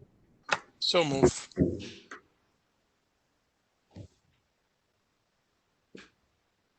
Was that you, Bob? I was the motion. Yeah, I was the motion and Jackie was the second. Okay, thank you. All those in favor, please signify by saying aye. Aye. Aye. Aye. All right, motion carries 4-0. Thank you. The first read of policy 3410, code of conduct, where we did add the language that would allow for restorative practices. Anybody have any concerns or comments about that language? We just allow the document to go forward with the restorative practices. On recommendation of the policy committee, may I have a motion to accept the first read for policy 3410, code of conduct? So moved. I'll take a second. Jackie and Heidi lit up. I don't know what order. Jackie, the motion, Heidi, the second. Second. Okay. In favor of the first read, accepting the first read, the vote signify by saying aye. Aye. Aye. Aye. It's 5-0. There was just an additional piece of information that was added to the use of surveillance cameras. It would be limited to district approved cameras. Anybody have any questions or concerns about that particular policy change? No. Okay. Upon recommendation of the policy committee, a recommendation to accept the first read of policy 5684, use of surveillance cameras. So moved. Heidi? Second. And Jackie. All those in favor, please signify by saying aye. Aye. Aye. Motion carries 5-0. And the discussion about a possible equity policy. And I do think that that would be something that if we want to have a discussion about a roadmap of how to go about this, I think this would be an appropriate time for people to let us know, how we want to proceed. I do think it's more, it's something that is beyond just, say, the policy committee. Do you think that this is something that we should have either the HAWC committee or a standing committee, but have it for the equity policy? We can explore all of those options that were discussed in our first public comment session. There's a lot here. It's not a simple fix. So people's thoughts, ideas? Well, I'd like to talk a little bit. I had asked for this to be on the agenda. Can you guys hear me now? Yes. Sweet. You can barely see me. I'm kind of in a little funny shadow here, so I wasn't sure you're gonna be able to see me or hear me. But so this clearly is not a required policy, but I think it is an opportunity for us to show where we stand on equity as a board. And I think it would be helpful to establish the foundation for fully incorporating equity into the school system. and I think it'd be a means to prioritize equity and set expectations just regarding students feeling welcome in our school. I think equity policy is in our future, whether we do one now or I think sometime in the next year or two, the state's probably going to require us to. I think it's much more meaningful if we do this now and we do so enthusiastically. I think that sends a much clearer message. And, you know, I think that, I mean, I've thought through a bit, and I don't know exactly, I think the idea of having a committee specific to this makes a lot of sense because they're, you know, I think through an equity committee, we can look at the best way to move forward as far as policy or also, you know, potentially an equity plan.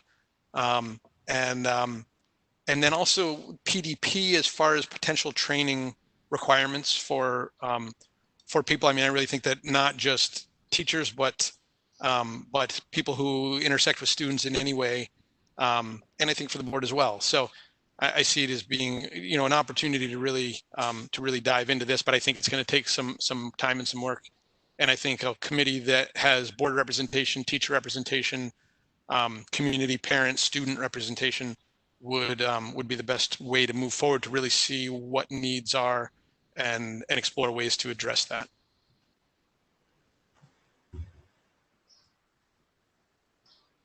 I agree.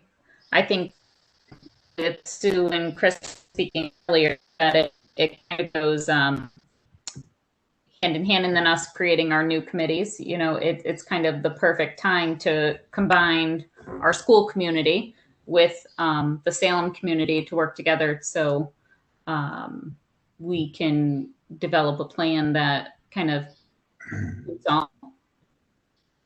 It includes all.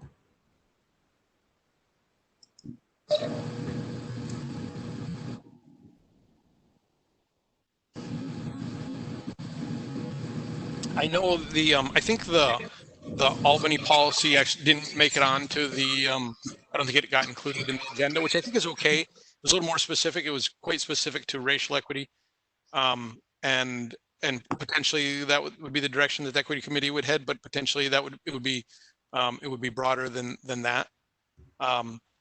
And I think also there were, just due to our numbers, there was some stuff in that policy, in the Albany policy, that is looking at metrics, outcome measures, and we struggle to have enough students, of total students, to from year to year with different cohorts, make meaningful, statistically significant conclusions on data, things like graduation rates.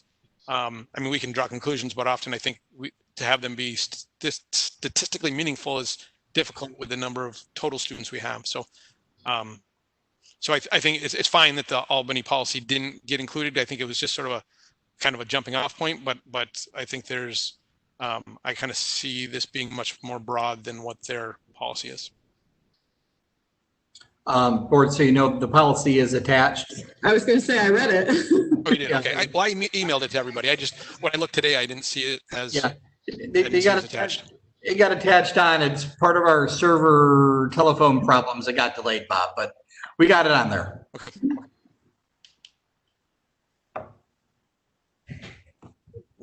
Jackie and Bob, when you created the communications committee and you got that up and running with, you had committee members, did you invite people? Did you contact people? Did you put out an all call? How did you handle that? Kind of all of the above. I think I think there was kind of a generic, I'm not sure how much traction that resulted in, but you know, we felt the need to kind of open it up in case we didn't want to miss somebody. But then also I think word of mouth also, if there were people who'd shown interest. Is that your reflection, Jackie? Yes. Yep. That might be the same format we would want to take here, is invite people to let us know whether they'd be interested in being part of that committee. I think it does need to be narrowed by numbers so that it can be a good working committee. Mm-hmm. And you know, we can move forward and we can open it up to people in the school district if there are staff or teachers who want to be involved, or anybody who want to be involved in this conversation. So if you could add that to your list as far as when you're thinking about how you would like to do some of the committee work, we have policy, we have communication. Dr. Glover is talking about a finance committee. And if we talk about an equity committee, then we can, maybe for our next meeting, we can start to talk about who would be working in those different capacities. Because I do think it's something that is very timely, and the conversation will, I think, encourage a lot of good conversations. That sound acceptable to people? Sounds good to me. Yep, absolutely. All right, topics for future board meetings. One of the things, and I apologize, I've got to get better at reading the agenda. One of the things that Bob had brought to us was a high school board student as a board representative, and that is a possibility, but it would require you know, some policy work and actually bringing it to the voters. So I would like to see that be fully discussed. That's the way that the board would like to go. And as Bob, you mentioned earlier, the qualifications and requirements for advisors of sports-related clubs, most specifically the weightlifting and even the ski club, when we have students doing athletic activities. And is there anybody else that has? And one other thing I would like to do is, if we're talking about our calendars, is our monthly meeting list. We have a box on the side, and I do think that we need to talk about some very specific things that we can put in there so that we can target them, that they don't get away from us, especially with all the things that are going on with the COVID preparation and return to school. So I know that one of the things that does need to be done fairly soon is our code of conduct. Dr. Glover, do you have a plan for an idea when you would like to have that? I actually turn that over to Ms. Adams, and she can update the board on where she is and the plans for where that's headed. Julie, it's just we need to have a public hearing on it, and we just wanted to know in advance what you thought you might, when you thought you might be ready for. I think we can be ready. So I worked a little bit with Ms. Vieira and Dr. Glover, and we, as per your request, and we worked on some initial addition of the restorative practice language. And I know Ms. Vieira and I plan on sharing that with, you know, again, due to COVID, we didn't really have the same opportunities, I think, for a lot of the feedback that we normally would have, but we do have some BLPT interactions in the summer. So sharing that with them, I plan on having a meeting next week. We'll be starting to do some planning, just getting some feedback, but we really, it's just that initial restorative practice language that you were requesting and how that kind of marries with our traditional practice. Very similar to a few other policies that are out there, and some language in some of the schools that kind of we participated in training with as well. So that we anticipated we could have that to the board for a review at either the special meeting or the regular meeting, whatever I think your recommendation is when you would like to review that. The regular meeting is August 19th. Is that, you think you would be ready for? Okay. Yes. Okay, good, thank you. Because one of the things that has to happen in order to create the public hearing is the board has to have a motion. So just wanted to make sure that if it was going to be the next meeting, that we had an opportunity to add that to the record. Yes. So thank you.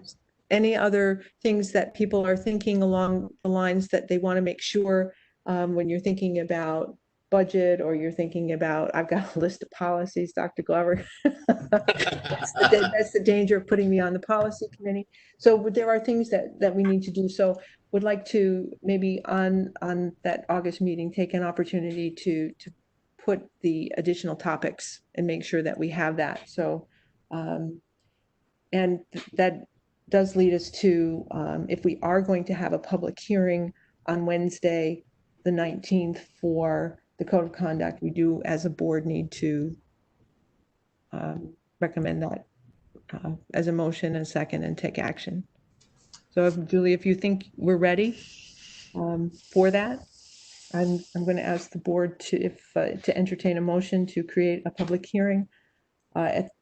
If we do it before the regular meeting and starts at 6, does that give us adequate time to do the things that we need to do? Dr. Glover, on the 19th? Yeah, at this point it should, yes. So public hearing starting at 6 o'clock on August 19th, 2020. Are you asking for a motion right now, Ann? Or Yes, I am. So move. Second. Second by Dan. Any further discussion? All those in favor, please signify by saying aye. Aye. Aye. Okay, motion carried 5-0. So we will add a public hearing on the code of conduct to August 19th. Thank you very much.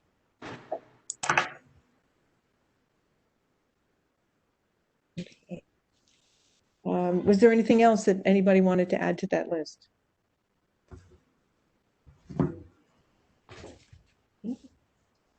Okay, and I think just on our calendar, we need to think about goal setting for the year and those kind of things. oh, thank you. Yes, we do. Our evaluation and our goal setting. So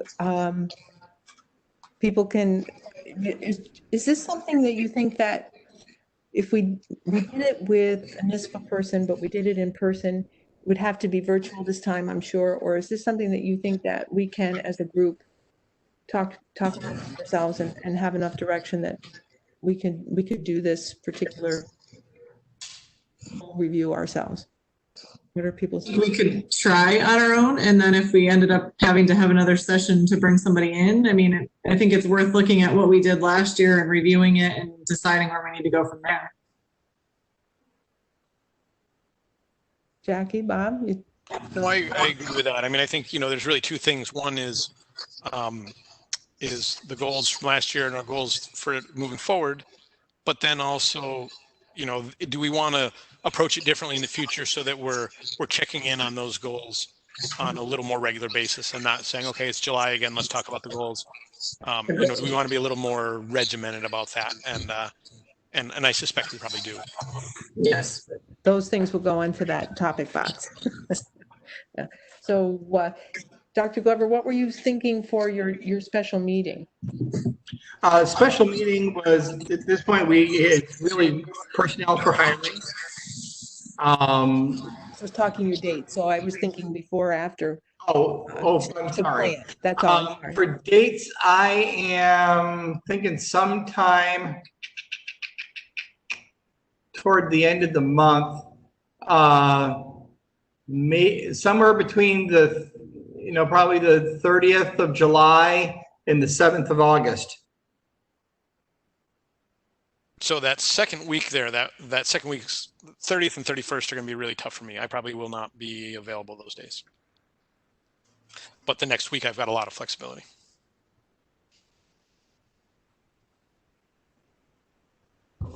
The 7th of August is really kind of that drop dead date. If we end up hiring someone who's from another school district, they're required to give 30 days. The school year starts on the 8th.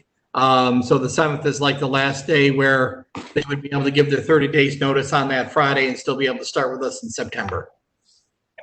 I can't do the 7th. We have booked appointments for all day. How about the 5th? Does the 5th work? That gives us a couple days of leeway there in case something were to come up. Wednesday the 5th? That works for me. Works for me? Yep, works for me. That works for you, Dave? I'm looking. It's clear right now, yes. 6 o'clock? Or what time do people want? Whenever the board wishes. I think That's fine. it's fine. 6 works.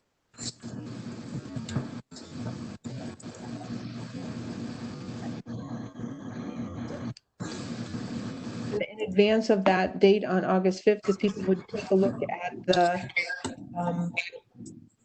board self-evaluation. I don't think it's a difficult. No, it was quite easy. I did it when I did the other evaluation. So So Dan, that would be something I don't know if you would, might be something interesting to look at, but I don't know how, how you feel about filling it out. But the 4 remaining, the board members from last year, we probably should have done this before Mary left. But, if you could look at it, we can try to compile it and take a look at those results as well. Certainly. Yeah. Okay. All right. I know it's late and we've been going at this a long time, but is there anybody in the public that would like to open this up for additional comments at this time? We appreciate your patience sticking with us. 2-hour marathon. Dr. Glover, I don't know if anybody's speaking. No one's texted me about they wanted to speak, and I don't see anyone waving. Me neither.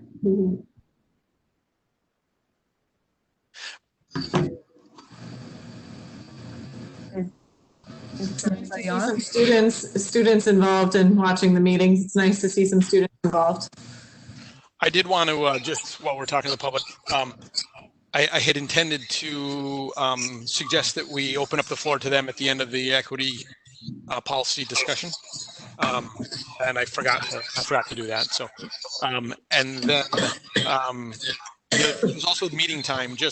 I think that we had a little bit of confusion about why this meeting ended up being earlier. So just want people to know that I believe that we're all on the same page, that our goal is to have 6 o'clock meetings. And I think this I don't know exactly what happened, why this one ended up being 4, but I was glad that we had as many people come as we did, and that all board members realized it was also a 4 o'clock meeting.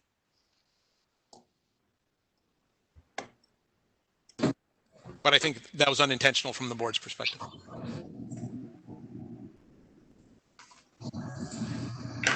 Frank Fran, looks like he's waving at us. He'd like to be unmuted.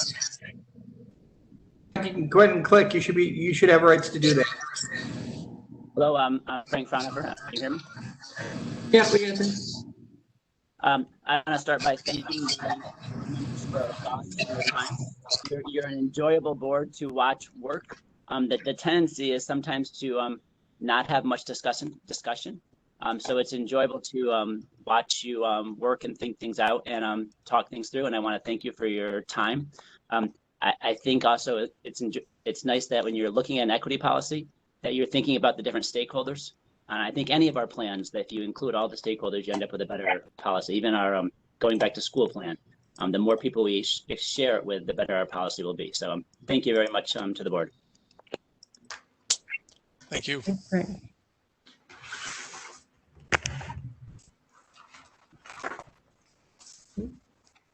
Any additional comments? Okay. So do we have a motion to go into executive session for the purpose of?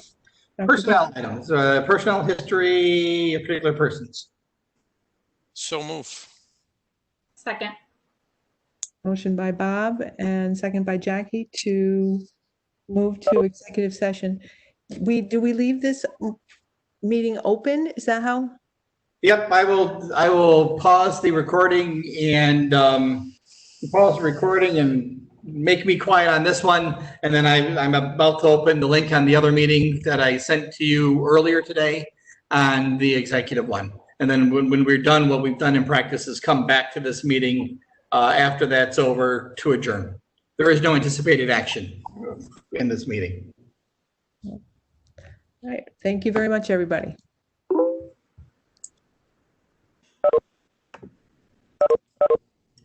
You didn't vote to go into executive. I'm sorry.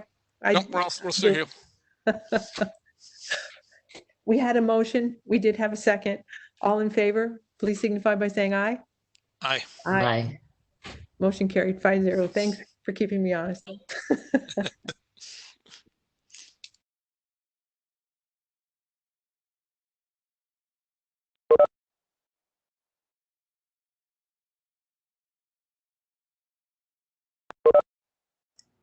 Dan, you're fast, or were you cheating and had a second computer up? I'm cheating. I have a second computer. I'm in my home office, and I've got 2 screens, so you know. I do. Yeah. I have the screen I'm looking at. I have one I'm looking off to the side. So when I'm looking off to the side, I'm looking at my bigger screen. And this is executive session. Yes, yeah. I like to steal the kids' Chromebook too, because I can't look at the agenda and like listen to people talk, so I have two going too. Yeah. It's tricky, and it worked out that when I closed one out, the click to join meeting was right there. So I turn the fan off to get rid of the noise, and then it gets hot in here, and then I turn the fan back on, and then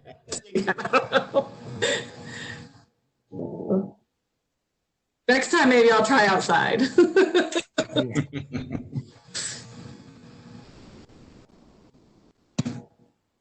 Is Jackie going to try and join us, or do you think she's going to have trouble?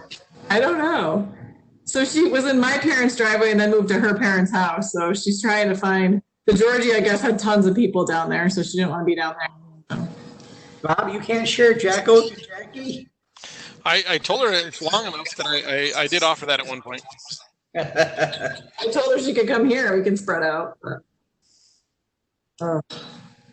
It just stinks. We need to really fix the internet problem around us in order to make virtual learning actually accessible. Yeah. Agreed. I wrote to Carrie Warner. I wrote to everybody about it for the church, even. Yeah. And Hudson Valley Wireless came back and they're like, "Oh, we'll give you a deal. It'll be $250 a month." I'm like, "Yeah, right." That's a deal. Yeah. Jeez.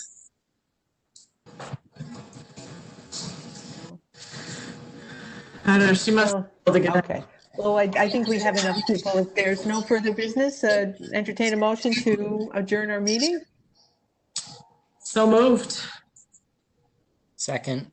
Second, any discussion? All in favor? Hi. Right. Thank you. Motion carried. Have a good one. Thanks for the marathon.